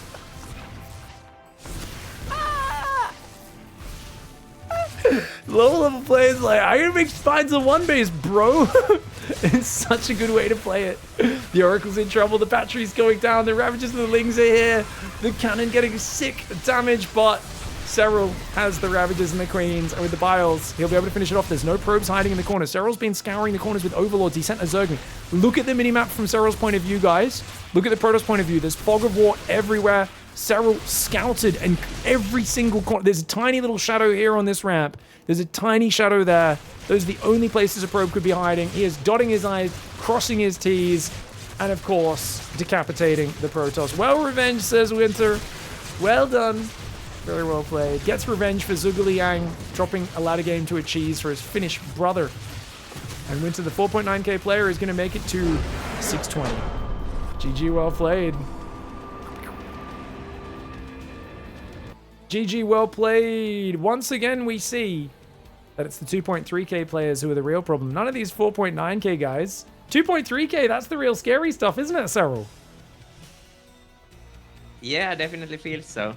I think I don't know, I'm kind of losing hope, and these builds are not really working as well as I felt like they could be. But even here, I was kind of thinking if I lose my base there, I'm gonna be delayed a lot. So I feel like you've had, on average, higher level opponents than most of our holdout challenges, and yet your time average, I think, is one of the lower ones. So I think you're definitely ahead right now on our leaderboard. So it looks like we're playing a Terran player again. Is that right? Let's check. It looks like a 3.8k player, and indeed this will be TVZ. I feel like proxy hide, but proxy hide is probably the most consistent winning strategy here. That's definitely how it feels like. I'm just thinking, could there be something else that I'm not thinking about? Can you give me some like insights maybe, or something like a new strat? The insights, I know Scarlet and Raynor will be like, just go Protoss and Proxy Void Ray, because they're not true believers. They're not true Zerg players. Like, you've actually been breaking people pretty damn fast without trying to do this Proxy Void Ray nonsense that they always go to, something like that, you know? I think, I do wonder if there's like, a like hatch first into Swarm Host. I feel like it's always going to take about as long as that last game, but I don't think that last game time is bad. I think that's pretty good. And I think maybe that, yeah, I don't know. I think even hatch first into busts could work. I do wonder, maybe your 2-base Hydra build that you did at the very start against the Protoss player might actually be good against Terran as well. That one is not good against Terran, I'll tell you that much. No? There's gonna be 2 bunkers and 3 tanks, and it's gonna hold indefinitely of a Hydra Link, just because they don't have enough DPS. That's the problem with them. I think two-base Roach Ravager could work well off 15-15 as well. I think there's a lot of fun kind of timings you could mix in, because I think the moment they see you droning hatch first, building a 3rd hatch, I think they try to expand a bit too much. They try to play a bit too normal. They think nothing's going to happen till 8 minutes, you know? I think you're trying to bait me here. These guys are not playing normal at all. They're playing like crazy people, but yeah, there might be something. But the thing is, 2-base builds, I think we are not getting sub 6 minutes, and we are going for the sub 6 minute times here now. So, all right, let's do it. Good luck, have fun. Let's get after it, man. Altitude. I always think about you against Gumiho on this map in Sweden, finals, and him dropping Hellbats, mauling you, and then he made the silly decision. He swapped to battle cruisers. He should have just kept dropping Hellbats on you. I felt like he was winning that game.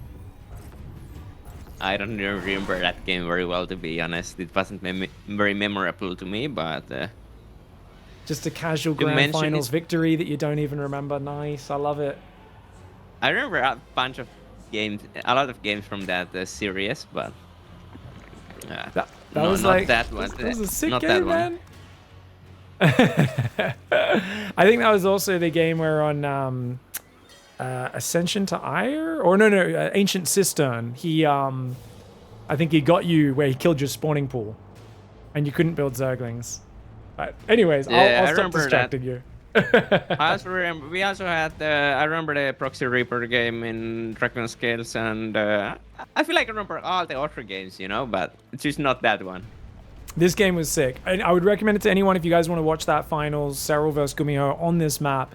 It really cool. Just he was playing combat mech where every fight he would just drop hellbats all over Serral's army, and it was going really well for him. But then he went battle cruisers and Serral dispatched them with corruptors and neural parasites and whatnot. But GG, good luck, man. Let you get into it. Yep. All right, guys, travel to the top right side of the map. Serral in the bottom left, we're on altitude. Traveling to 3.7k Terran. It's going to go SCV Scout. Good idea. And it's a kind of recessed proxy hatchery. It's up on the third base, guys. I believe this is one of those maps where they used to put these markers of where the base is meant to go down not in the right position. Where it's not, like, perfectly centered. You're kind of like, ooh, the hatchery's misplaced. But I don't think the hatchery can go any further closer to the minerals. This game's already amazing. What do you guys think he's going to do with that proxy hatch? I was trying to convince Serral to do either 2-base Roach or 2-base Hydra. I was thinking maybe a Swarm Hosts. I think proxy hatch is a pretty good move.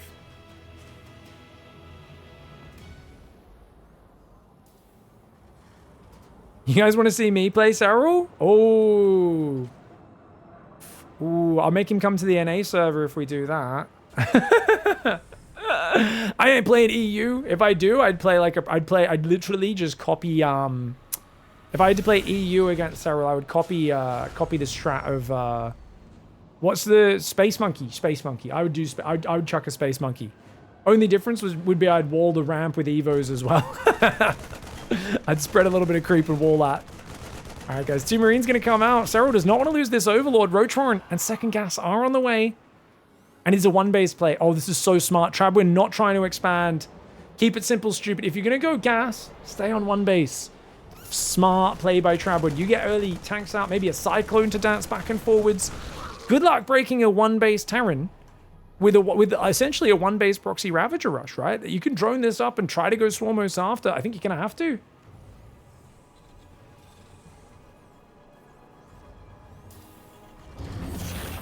Marines are up on the high ground, guys. Glad to see you guys are so excited to try and have me play Serral. That is hilarious. I think that would be funny. Lairs on the way. 22 drones. Serral might be realizing this is going to be hard to break, man. He's got the creep. He's got the Ravagers going here at about 320. Trabwin's like, what's going on, man? His SCV's scouting. He has found the hatchery up there, but he's hiding on the side, ready to hide buildings later on. Bunker's looking pretty good. I'd like to see a few more Marines on this side. But that bunker... yeah, it's going to be tough. It's got to remember to put the tanks further back. So the way you defend this, guys, is you don't try and hold the wall. You try and hold back here. Because you want to force the Ravagers into this choke point. That's where the tank wrecks them. So you put the tank about here or here. Somewhere where they have to go deep on the ramp. You don't want to put the tank that far forward.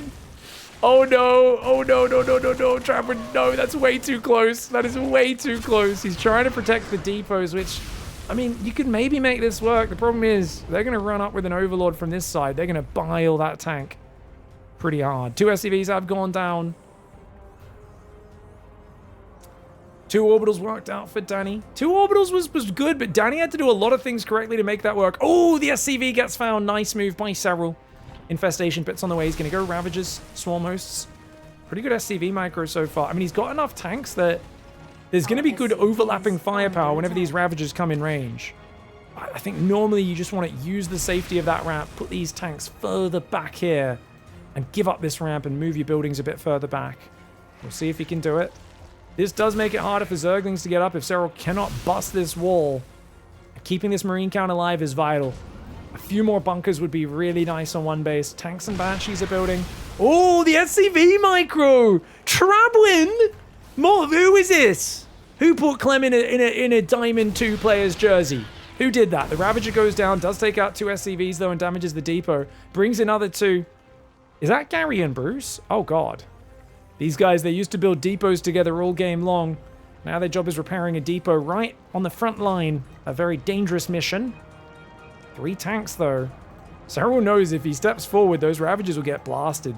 Got to wait for these Swarmos. Great creep spread. He can rotate around with the Swarmos and throw them from this side. Might be good to clean up this tank. And then try to work his way around the north and throw from that side. He's got to clear the tanks out. That's the mission. Link speed's on the way as well. Serral, he's on 37 drones, 4 gases. He's working his way into those swarm hosts. Just needs a Viking, says chat. A Viking's not a bad idea, but you know Serral's going to transfuse it, keep it alive, micro it in and out. He's still going to find ways to be dangerous. Even though a Viking does seem... I kind of with you guys. I would like it as well. Another bunker here would be nice. I think just more bunkers, more tanks on one base. Trabwin still rebuilding SCVs as well. 4 tanks. Tanks, unfortunately, deal a lot of friendly fire against Locusts. It's going to go for the bunker. Pairs it up with the Biles. Great move. The SCV's quickly repaired. It might have been a little better. The tank's on siege to try and avoid doing friendly fire. They now will shell on the Queen. Serral! Whoa! Miss Micro! Oh, baited. Baited, son. Sorry, we're going to shit talk, Serral. Nice Queen Micro. So do you have a name for that maneuver, Serral? This is the worst again. I have to say my preparation against this build was lacking, definitely. He's doing well. He's been dodging Biles, man. This guy's really good. Yeah, definitely. Oh, the Banshee's even zoning you? Forces the Locust far away. It's a challenge right now. Luckily he doesn't understand. I actually don't even have enough anti-air. Oh, he could actually kill the Queen. Yeah. Oh man, that's hilarious. I have a bad feeling about this one actually now. That's alright. Obviously. Remember Rayna's first ever game in a holdout challenge made it to about, I think, 13 or 14 minutes against a platinum player in this situation where he had to get like 40 swarm hosts before he could break him on one base. So you're still beating Rayna for now. That's all that matters, right? Yeah, for now. We'll see if that lasts very long though. I'll stop distracting you. Good luck, man. Alright guys, here comes the next Locust wave. He's going to go in, try and overwhelm. The tanks stay siege this time, which I think is the right call.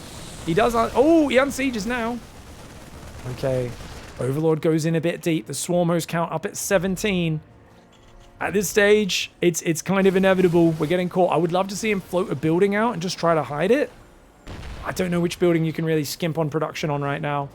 These tanks are sieged. 4 queens and a spore. Banshees can't fight that. Unless the tanks get some really good shots in. Goes to the swarm hosts. Banshee Micro is not bad, but Trabwin's in trouble getting sieged on one base. 8.5 minutes though, guys. Trabwin's looking for that top time. You guys remind me in chat what the top time is. Here come the swarm hosts. Are they going to take out a few tanks? 2 tanks go down. 3 tanks go down. And a bunker is also going to fall. And this is where the damage just gets to be too much, guys. This is where the damage gets to be too much. The Banshees coming forward, trying to hold the ramp. The Hydras have joined in. He needs mobile anti-air units to push through, so he's got Crew Spine's Hydras. I think Serral's going to try and attack with Hydras up the ramp while the Locusts go in for the next wave. Still 3 tanks, 3 bunkers. I love the bunker rebuilds here. Biles trying to tear the depot down. Feel like a Zergling drop would go hard. Maybe. You'd need a lot of Zerglings, though. Can't really afford the production, I don't think. With so many Banshees and Marines, it's going to be hard to avoid those tanks just shooting them down and the Marines covering them. Locusts! Free units! Shout out to the guy in my comments last month who wrote me an essay about how they're not free because swarmos cost money and supply, and I need to shut my effing mouth because I'm spreading misinformation about Zerg and making out like swarmos are stupid and overpowered when they're actually bad and they need to get buffs. They're the most underutilized unit ever. And I read your whole message. I didn't respond, but I do sometimes smile and think about it, so thank you for sharing that rant with me. Please, if you have any more thoughts like that guy whose name I forgot, please post me more essays. I read it, the whole... I normally don't read 7-page essays in my YouTube comments. I read the whole one and I enjoyed it. Please, more. Locust coming in yet again, guys. More free units. Oh my god. The Hydras are going to bust up the ramp. They're going to overwhelm. Trabwin's done a magic job. He's made it past 10 minutes. The Hydras going forwards. The Queen's pushing on top of the ramp. Serral is going to push him out. The factory's going to float out. Remember, guys, floating buildings don't count. He boosts SCVs away. Oh, that's smart. That's so smart. Serral knows. He's like, oh, you cheeky craphead. Hydras are hunting. Hydras are hunting. The buildings are all dying at home. There's one tank in the back trying to distract the command center to try and fly past. He unloads, but the Hydras are on top. Serral is on his A game today. These SCVs in Medevac will be going down. That is a brilliant cleanup there for the Finnish Phenom. He will not let him escape, and that means It's just the factory. But the Hydra's actually, okay, that factory's gonna buy him a few more seconds. Dude, he's gonna make 11 minutes. Oh my God, he's gonna get 11 minutes. He's missed it, he's missed it. It's right there, it's right there. He's like, where is it? Where is it? Wow, this guy must be cheating. Oh, the smack talk. The smack talk. Yeah, this is nothing to be proud of right now, this one. Guys, this is the best you can do. You're never going to beat Serral, but you can make him a little bit disappointed in himself. Look what you've done, Travwin. You've achieved greatness right now. Very few people have done that to Serral in StarCraft. Yeah. I'm surprised how bad the Locusts actually did against. Well, yeah, a little bit surprising how bad they did against like the bunk, or like just the bunkers, you know? Yeah, well, I think he did such a good job of keeping his marine count alive. The one problem Danny had before was every time you biled a bunker, he didn't unload the marines, so all 4 marines would die. So you kept his marine count quite low. Whereas Travwin just kept the marine count really high here, and it kept growing. And even without stim and upgrades, they did really, really good. So that was actually sick play for Travwin. I liked the SCVs trying to boost out. That was a really good catch on it. And I think the end time, chat says 11:25 and 11:33. Let me just confirm. It looks like this is closer to 11:26. Just as 25 turned to 26. I'd call that 11:26. GG, well played, Travwin. Yeah, that's a good defensive setup he had there. Hard to break. That's definitely a case of... I'm having a little bit of a problem now having too little eco at the time, I feel like. My idea was to go triple Ravager into 44 drones, but somehow it didn't line up at all. So I ended up being like 36 drones or so. Yeah, I mean, it's hard, right? Because it's like, you don't want to just let them get a free pass in the early game. The Ravagers can do really good damage, mess people up, and put pressure on and make them screw up. But yeah, there is, it's tempting to drone a bit harder, and it's always hard to refine these build orders. Solid GM, North American GM. So he comes with a few handicaps from the region, you know, a few less brain cells, but what Americans lack in brain cells, they make up for. Actually, is he, where are you from again? I thought he was, or is he actually European? I gotta make sure I'm shit talking the right people here. They are American. Okay, so he's woken up early to play this. Americans make up for it with creativity, gumption, and builds that are so stupid they work, you know? There's nothing better than when you think an Oracle can't arrive. A minute late, the Oracle flies into your base when you least expect it. Genius build orders. Also good with guns, and in this case, he's got lasers, so I think you're in trouble, Serral. Yeah, we'll see. We'll see. I think I'm gonna do fine here. I feel like I need to start getting my build straight, because all my builds are getting a bit denied now. At the start, it started well, but it's too predictable again. Well, you know, if you just proxy hatch every game, you gotta be original, Serral. You gotta think of something clever, man. Come on, you gotta think outside the box. Yeah, but I think proxy hatch is the best on paper, but maybe if you do it every game, it's not the best anymore. Who knows? All right, guys. Acheron on the top left side of the map. Akey Wakey up against Serral. It's a 5.4k Protoss who's picked Death Aura as their map. 2021, I want to say, is when this map was in the pool, guys. Aura Mortal, 2020, 2021. Right around the time of 2000 Atmospheres. And, ooh, what were the other maps around then, guys? Babylon? Was Babylon at that time? I don't know. There's a bunch of interesting maps. It's throwing me back. Maybe Ancient Cistern was a bit soon after that. I guess that was a bit late. Ancient Cistern was more 2022, 2023. But yeah, definitely some cool plays here. And Serral playing against a pretty solid GM. This is going to be a tough one. Dude, they are stream sniping, says Metal. They could if they wanted to. I don't think they have been, but you never know. You never know. Someone could be cheating. But, I mean, you're literally only cheating yourself, right? Oh, he's got the what face. Look at him squinting at that mineral, and he's like, are those fucking bugs? That's disgusting, man. I love it. I love it. The custom emotes coming in there. The custom spray paints. We've got the Nexus going down into Cybercore. Solid build. Acheron's been pretty rusty lately, but he's been playing some very good StarCraft. Now, he doesn't like playing Stargate. He actually likes playing ground-based PvZ, which I think can make you weaker. It can also make you stronger. This is a holdout challenge.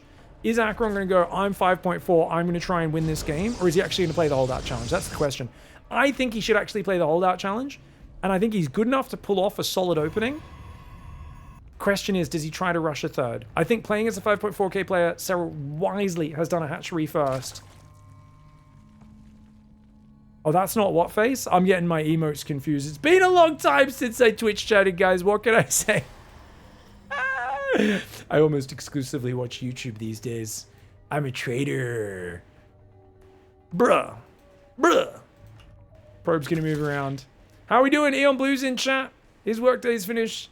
Pig, I want Acheron Wastes. I want Golden. I want Jagannatha. Or Yaganatha. Do you guys remember that? The best trick ever was when Jagannatha was in the map pool, which apparently is like a Hindu or Sanskrit word that it's meant to be pronounced like Juggernaut, like Juggernaut.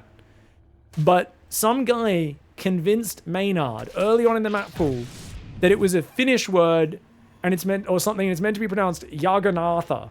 So we fucking all called it Yaganatha for like a few weeks. And someone was like, what the fuck are you guys saying? And we were like, what? And they're like, it's technically pronounced Juggernaut, but like you can just say Jagannatha's fine. Like, what are you guys saying? We're like, oh, it's I was Maynard or someone was like, well, it's a Finnish word, blah, blah, blah. And then they're like, no, it's not. We're like, oh, did we believe a thing a random guy on the internet said? And then we went to stop saying it that way. So shout out to that guy who got all the commentators to say a map name really dumb for his entertainment for a while. I do love the dead tree on this map, guys. I feel like many curses have been done on this side. Robo and Forge going down, so it's a 2-base Robo Forge Twilight, very ground-based play. Like I said, no Stargate, which means he's gonna have a pretty solid ground force. Serral's gonna go 2-base Hydra here. He does take a third, but with a fast lair, offer this 15-15. This is the same as what he did at the start of the day. I think it's one of the most flexible ways to open, and he's gonna go Overlord speed as well, which will give him some really good drops. If they stream snipe and still lose, that would be sad AF. No, it's not. That would be expected. Mate, have you guys guys, do you not understand how good... This is the greatest player of all time. Harstom's a legitimate high-level pro player. He played with map hacks against Serral and got mauled. It wasn't even close. To be fair, I don't think Harstom utilized the map hacks very well. Like, he clearly hadn't practiced with a lot. And that's map hacks. That's what, you know, that's like... They went on a mod where you could see everything. This you guys gotta realize, even if someone was stream cheating, all they'd do is be able to like survive a little bit longer, maybe. But Serral's a beast, man. I really think Acheron I trust, most of the players I trust. If some random no-name did end up cheating to survive a few seconds long, I mean, that's fine. There's nothing on the line except pride and going, oh, that's cool, I survived that long. So it really doesn't mean that much, man. Radhuset means city hall in Danish. Means that in Swedish. Is it used in both Danish and Swedish? I thought Radhuset was Swedish. Orphans. Or I guess you guys' language is basically the same, right? You are one country. It's just Sweden that's connected to Germany and Sweden that's not connected to Germany. Yeah. Serral is part of the Swedish state of Finland. I don't know if you guys have heard of it, by the way. They do like hearing that. It is the same in Danish and Swedish. Nice. Sweden has a bigger population than Denmark, doesn't it? Which one's bigger, guys? Which one's bigger? Who's the daddy out of Denmark and Sweden? I think Sweden has the biggest population out of Scandinavian ones. Is it Sweden, then Denmark, then Scandinavia, Norway? Alright. Why is he going for Prism? To micro his units, probably. Maybe to do a bit of harass. Could be nice. I love the 2-base cannon wall off, guys. Serral's going to go for a Hydra Bust into 2-base cannon stalker sentry. Batteries as well, but he doesn't have enough room. His units aren't going to have a good concave. They're kind of trapped here. This is awkward for Acheron, man. He does blink some stalkers back to the high ground. I think he's got the thing is he needs units over here, here, and here. Cannons are holding for now. He's trying to stop Serral dropping. He's only got 4 stalkers in the main. Acheron needs more units up here, man. He needs more units up here. He's supply blocked. Acheron, he's going to get in. Serral, oh my god, it's D-Day. It's Omaha Beach. And the German machine guns don't have enough ammo. He's going to quickly call in reinforcements. Oh, man. But I guess most of the Protoss are off somewhere over in the east doing crazy genocides and stuff. Anyways, Hydras and Lings trying to come in. He's on the high ground. The force fields need to be good. He needs good force fields. He needs good force fields. Ooh, we'll see what happens, man. Hydra's trying to come in. Lings as well.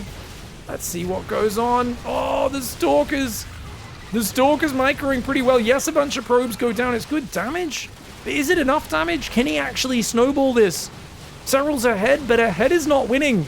The Stalker micro is pretty sick here, man. These Reddit point Stalkers dancing in and out. He doesn't want to let Serral finish those. The Blink micro is good. Serral, I think his confidence is getting the better of him. Trying to win a game in under 7-8 minutes against a 5.4k player that's just trying to survive. I think you've got to be aiming for the 10-minute time. You know what's funny, Big? What's that? I was gonna ask you before this, like when this game started, I was gonna ask you like what happens if I lose, you know? Oh! But I didn't. I was like, all right, I'm just gonna finish him up with this Hydrotroph anyways, you know? Oh, I think if you lose, you have to buy the player a beer at an event the next time. Which I'll pay you back for, but yeah, I don't know. All right. You have to take a selfie with them or do like a video where you're like, they destroyed me. I don't know. They get a free Serral cameo maybe. I don't know. We'll figure something out. I think you might still have this, mate, but I think against a 5.4k player with good Stalker micro, it's going to be tough. Yeah, we'll see. We'll see. Overlord's moving to the left. Lurker on the way. Interesting choice there, Serral. Interesting. Lurker's on layer tech. This is a bit of a desperate move, you know? This is a man who he doesn't want to drone up. He doesn't want to go Swarmos. The Hydraling can't break through the natural. Yeah, I'm not too happy again. Not too happy again. This went all downhill. This went downhill after the first start, definitely. But were you overly confident? You know, this is a 5.4k solid GM player, and you kind of tried to finish him before 8 minutes. Some would say that's cocky. You know, that's too confident. Maybe you should have been a bit more conservative. Yeah. You're probably right, to be honest. But I kind of I guess maybe. Since he wasn't two bases, it was a bit ambitious to finish him, but I mean the goal is still to have a better time than Raynor at least, right? That's the main goal. So that's the main goal, and I mean Raynor struggled against the Platinum player, so even if you do get worse, it's not that bad. Good luck, man. See if you can do it. All right, we're going to go back to just commentating a little bit here, guys. 8 range on the Lurkers. Cannons have 7 range. The Lurkers can technically outrange them, but only slightly. But the Stalker's going to struggle in this cramped area on Death Aura. That's a lot of Zerglings. Oh, my lord, those Zerglings going to tank like crazy. That's allowing the Lurkers to shove through at least a little bit. Serral, does he have room to even burrow them? Cannon comes up here. The Lurkers, they get rid of the cannons. Are there any observers? There's 2 observers out right now, guys. One of them is over here somewhere. I don't know where. It might have just been sniped. You can see Achy Wakey here. He's got a cannon in the back. Acheron does have an observer and a cannon. He's going to pull back to the main. And how the hell do you get in the main base? Serral has to go for 5. Oh, no. Especially if he energy recharges. I don't know. Does Acheron know how energy recharge works? If he energy recharges, Serral can't get up that ramp. He's warping in more sentries, which I think will be good enough. Serral forcing it, which I think is the right call. He killed enough units. He probably can force his way up here. As long as he keeps the Overseer there. The Ling's getting to the high ground. The Stalker Sentry trying desperately to defend. Oh, he's going to drop on top. Serral's going to drop it like it's hot. He's going to drop it like it's hot. Oh, man. I could finish any man off in 7 minutes, says Eric. Oh, I don't know if we're talking about the same thing. No, this is a holdout in StarCraft challenge. Different setting, Twitch chat. No worries. I'm sure you're very skilled at that as well, though. Stalker Sentry Cannon trying to hold on. The Lurker Hydra drops behind the mineral line. Serral going ham right now. I think he's going to be able to overwhelm. Acheron did a great job holding on here. Made this really difficult to get through. Lurkerling getting in. There's no way to escape this main base. There is... What? When did he get over there? He hit a probe. I don't even... Did he drop that out with the Warp Prism or something? I'm not sure. The Stalkers are trying to evacuate the main. The buildings are going down. Sarah's like, surely I caught everything. And you know what? He's got an Overlord looking. He's catching these Stalkers. No! No! Gary, what are you doing? They can't build buildings on the planets. Actually, Gary was the STV, sorry. Leonard! You just gotta move left a little bit. You're looking in a dumb spot. The probe might give away his position, though. The probe moves somewhere else. He might give away his position. Oh, he spots it, he finds it. Serral finds it. And he's going to be able to take it out. There's just one pervy boy observer that will be remaining on this map. Akey wakey Akron will drop the GG. Well played. He will get over 12 minutes. Well done, Serral. Dogged 45 drone Ling Hydra into Lurkers with the drippy droppies to force it. 12 minutes and 19 seconds. Pretty sick play on both sides. GG, well played. Okie dokie. Not bad, man. He played really good, you know. Good blink micro, cannons on 2 base. Hard style to take down. I don't know when that probe got out of the base. How long? Was he there the whole game, guys? Oh, he was there for a long time. So. Was it? He's there at 8 minutes, but not at 6 minutes. How did he get out? Oh, he went out when you... He sent it out while you were in his main killing his probes with the Ling Hydra attack. The first big attack. He was microing stalkers, and in the middle of it, he grabbed a probe from his natural and sent it out the right while you were both like tunnel visioned on the fight. That's actually a genius send right there. That's so cool, man. Yeah. That's the probe on the map is something I try to be very careful against, but it still happens every game. There's something hidden on the map. I should just have the obvious patrolling everywhere or something, but... What do you use for your patrol hotkey? Well, I use the... well, I have it on N. N is, but I have it on P as well, the usual, but I think N I usually use. I actually used to use P for a very long time, like the original, that's like P. Yeah. But I, like maybe 5-6 years ago, well, it's actually a bit longer. It's probably like 2019 or so. I was like, it's a bit far, you know. So it's terrible using patrol. Yeah, I always tell the story of how I was watching Solar at a home story cup.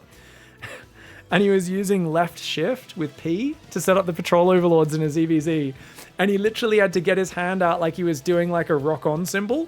And he had to like rotate his whole arm to reach shift P.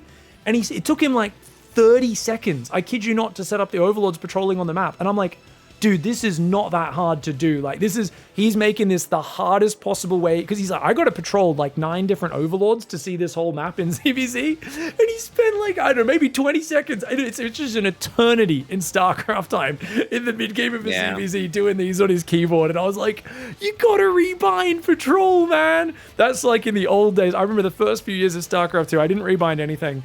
Every time I'd go to go ultra swap, and I'd be like, why can't I build ultras? And I'd always have built a second infestation pit because you and I are right next to each other. And I'd go, no, I built a second infestation. Yeah, well, that still happens to people. I think it's not a uncommon mistake, definitely. But yeah, patrol. I mean, I also had a similar problem back then. So it's a pretty important hotkey for sure. You actually use it quite a lot, so it's good to be at easily reachable for sure. We do have a 4.1k Zerg lined up if we want to squeeze one more ZVZ in. You know, that's totally up to Serral. Only I don't want to pressure you into it. All right. Okay, this will actually be the last game. All right. 4.1k ZVZ. All right, we'll do a 4.1k Purity and Industry. Okay. We're doing fun maps. All right. Cool map. This map has a very close air distance, but there's deceleration zones, slow zones in between. And then there's like, I think a gold base on an island in the bottom left corner. There's an island base in the top right. This map's maybe 2019 or something, right? 2021? Yeah, 2019, I believe it. Yeah, this is 2019 for sure. Remember? This is peak Night Swarm. Yeah, I'm already smelling like the island base abuse here or something, to be honest. But yeah, I was kind of thinking of going like pros last game to show how it's done. But let's stick to our guns and let's let the island base actually be very strong here, if that's what his plan is. Or maybe I'll just stop him before he gets anywhere close to that. Who knows? I love the Zerg nationalism. Zerg power.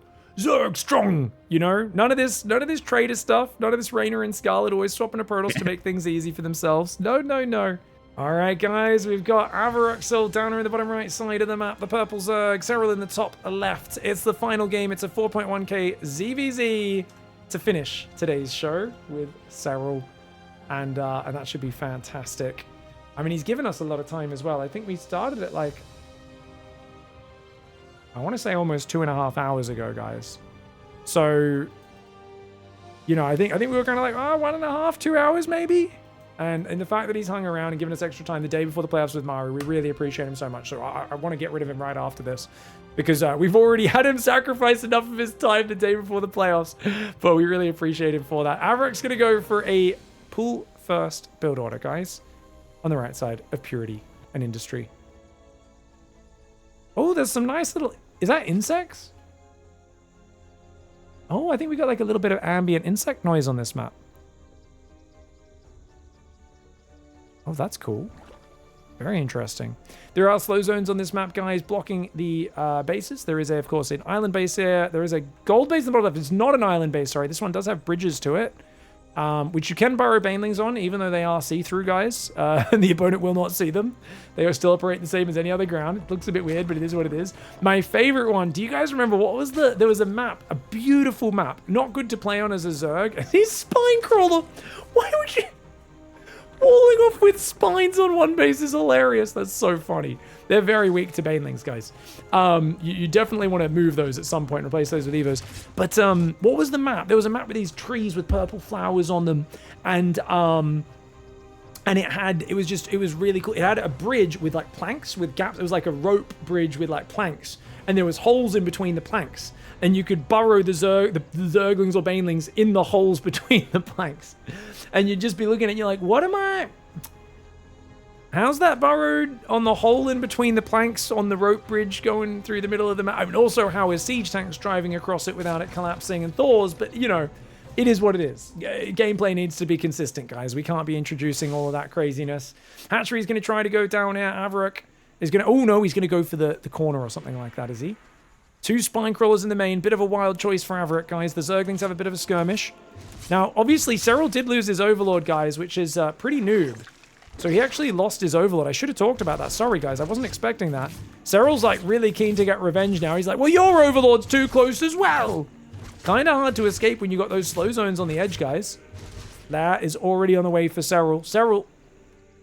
So what do you guys think? Mutas, Swarmos, Nidus. Mutas is dangerous because they have spores. They're ready for it. But no one's actually prepared for Mutas.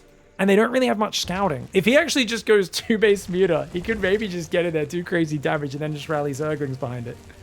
I do like the spines moving out of the... No, he's still walling with spines, guys. 4 Banelings blows up these spines. Banelings do 80 damage to buildings. These only have 300 hit points. These die even easier. 1 less Baneling than a depot. And Serral's like, well, if you're just walling off with mass spine... And the thing is, obviously, if Avarox holds down the drone key, builds spores, he's fine. But there's no way he's going to know this is Mutas.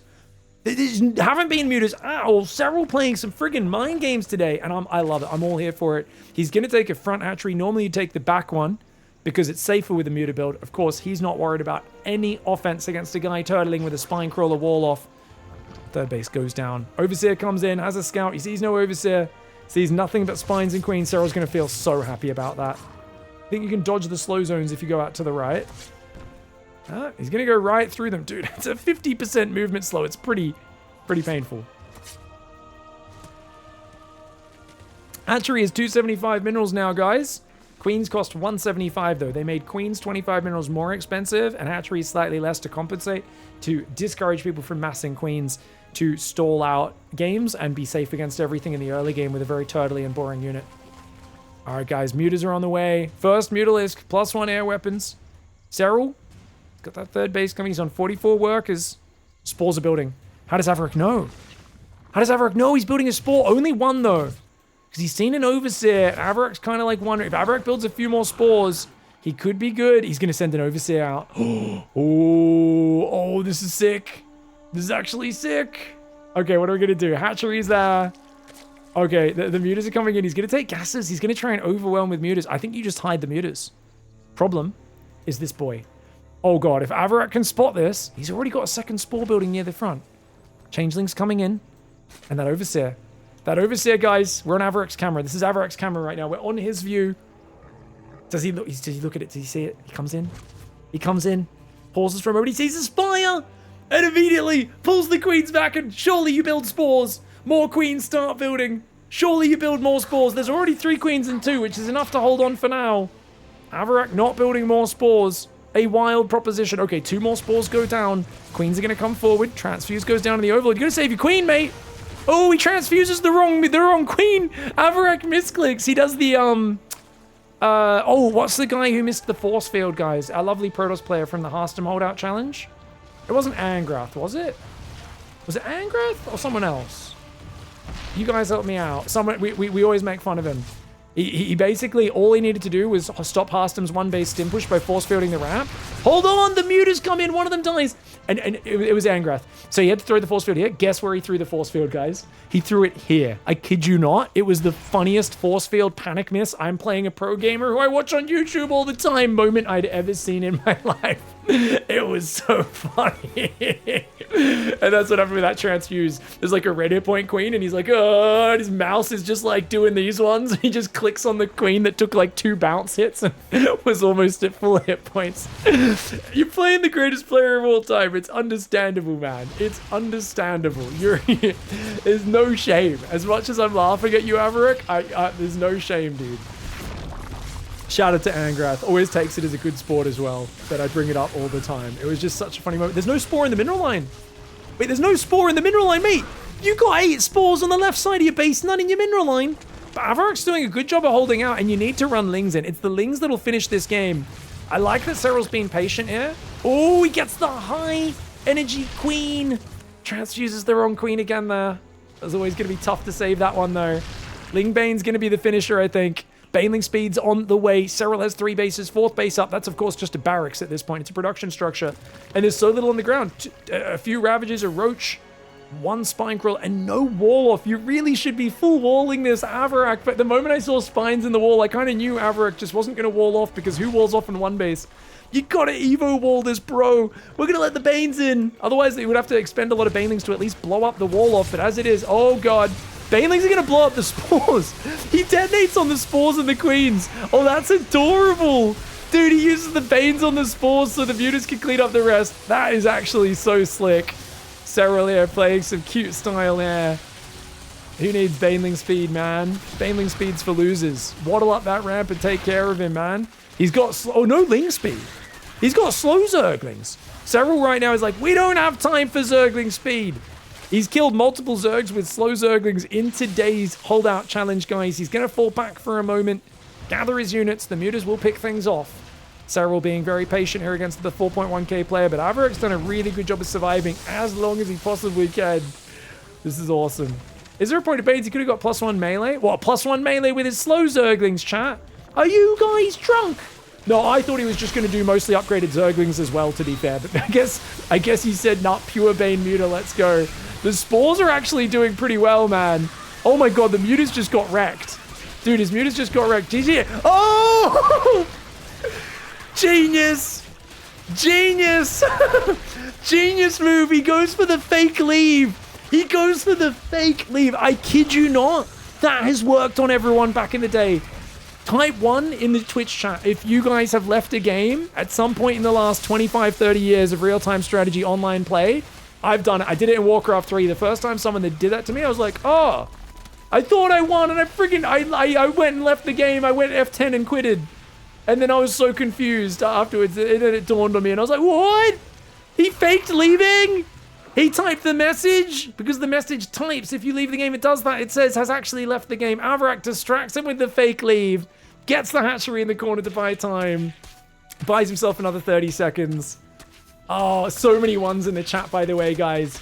I don't want to go out for too long. There was a lot of people that's happened to. There was a full screen of that. At least 10, 15 people. Serral takes him out. I think it was like 9:48, was it? I think it was 9:48, 9:47. That was sick. Oh, damn, Serral. He's a bit of a tricky one there.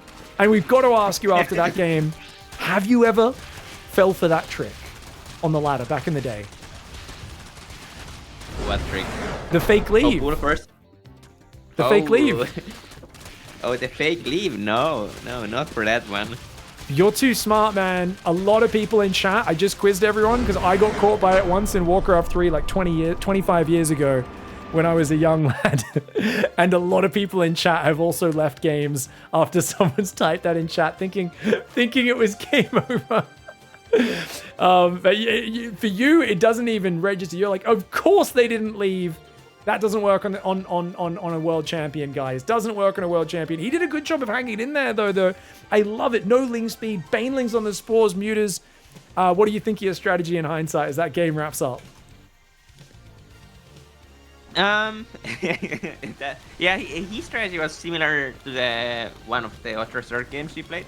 He actually teched up a bit more there, and my strat wasn't it again. I think it's too many games, you know. My strats are getting worse and worse here. So the mutas are not the best way to kill someone fast. That's definitely feels to be an incorrect decision. But I mean, I kind of realized it the moment I plopped down the Spire.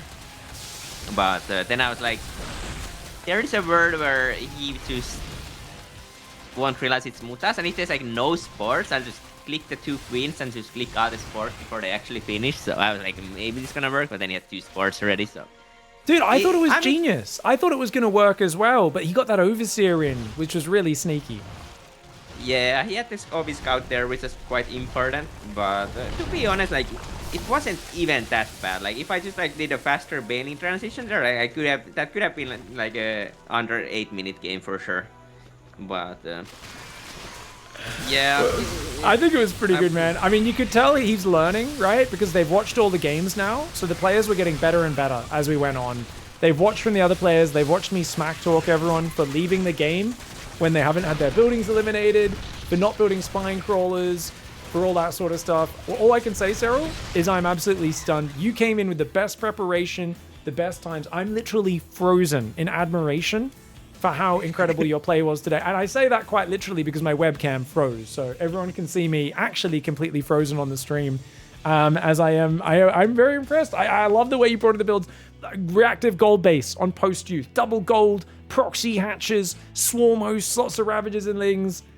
And really good times across the board. I'm not sure if our admin, if she's rating it, can we say pretty much definitively that Serral beat everyone else?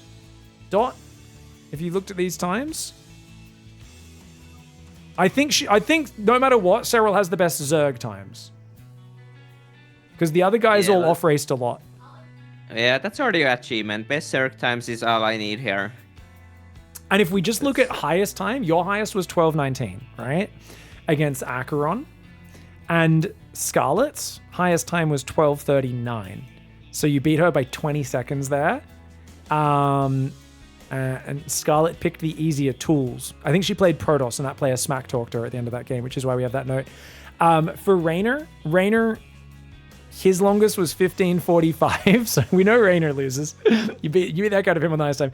Dark's highest was a TVP, where a player made it to 13 minutes against his Protoss, 13 minutes and 8 seconds.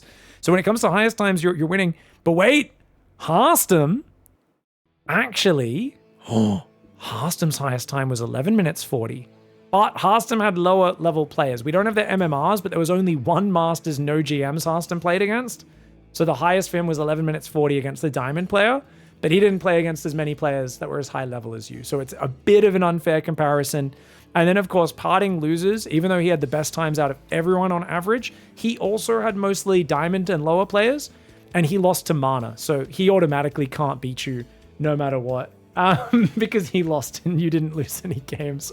And then there was Printf, who murdered a bunch of people, but I think he was also playing lower level Noobs. So I would say overall, you've had the hardest opposition, the most Masters and GM opponents, and the lowest times out of those, as well as the best times as Zerg. And you stuck to Zerg the whole time, which was awesome. Yeah.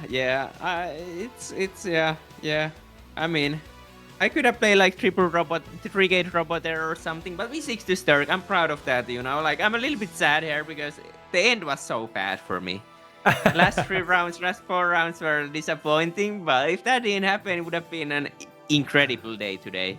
But now that's a little of a party pooper there. But good strats by the opponents, and I'm happy with the results for the most part. And yeah, I need to think about some new strats for sure if there's a next time ever. So. Well, I'll be more I've prepared blacked again. out the bottom one, and if we do black out those last few rounds, you do actually have insane average. It's crazy. So you're absolutely right, man. Well, I'd love to have you back. Massive luck tomorrow in Pigfest. Yeah, we really can't wait to see you and Maru punch on there. Hopefully we don't see 2 matches of you tomorrow, only 1 if you win. If you lose, we do get lucky and get to see you twice tomorrow. But either way, it's going to be some fun games in the playoffs, man. So thanks so much for joining us and spending so much time. And you basically gave us a bunch of extra games that we didn't think we'd keep you this long. So thanks for being generous with your time, man. Yeah, no worries, mate. And yeah, let's hope for some good games tomorrow and be fun to play there again. Bye-bye. Laters.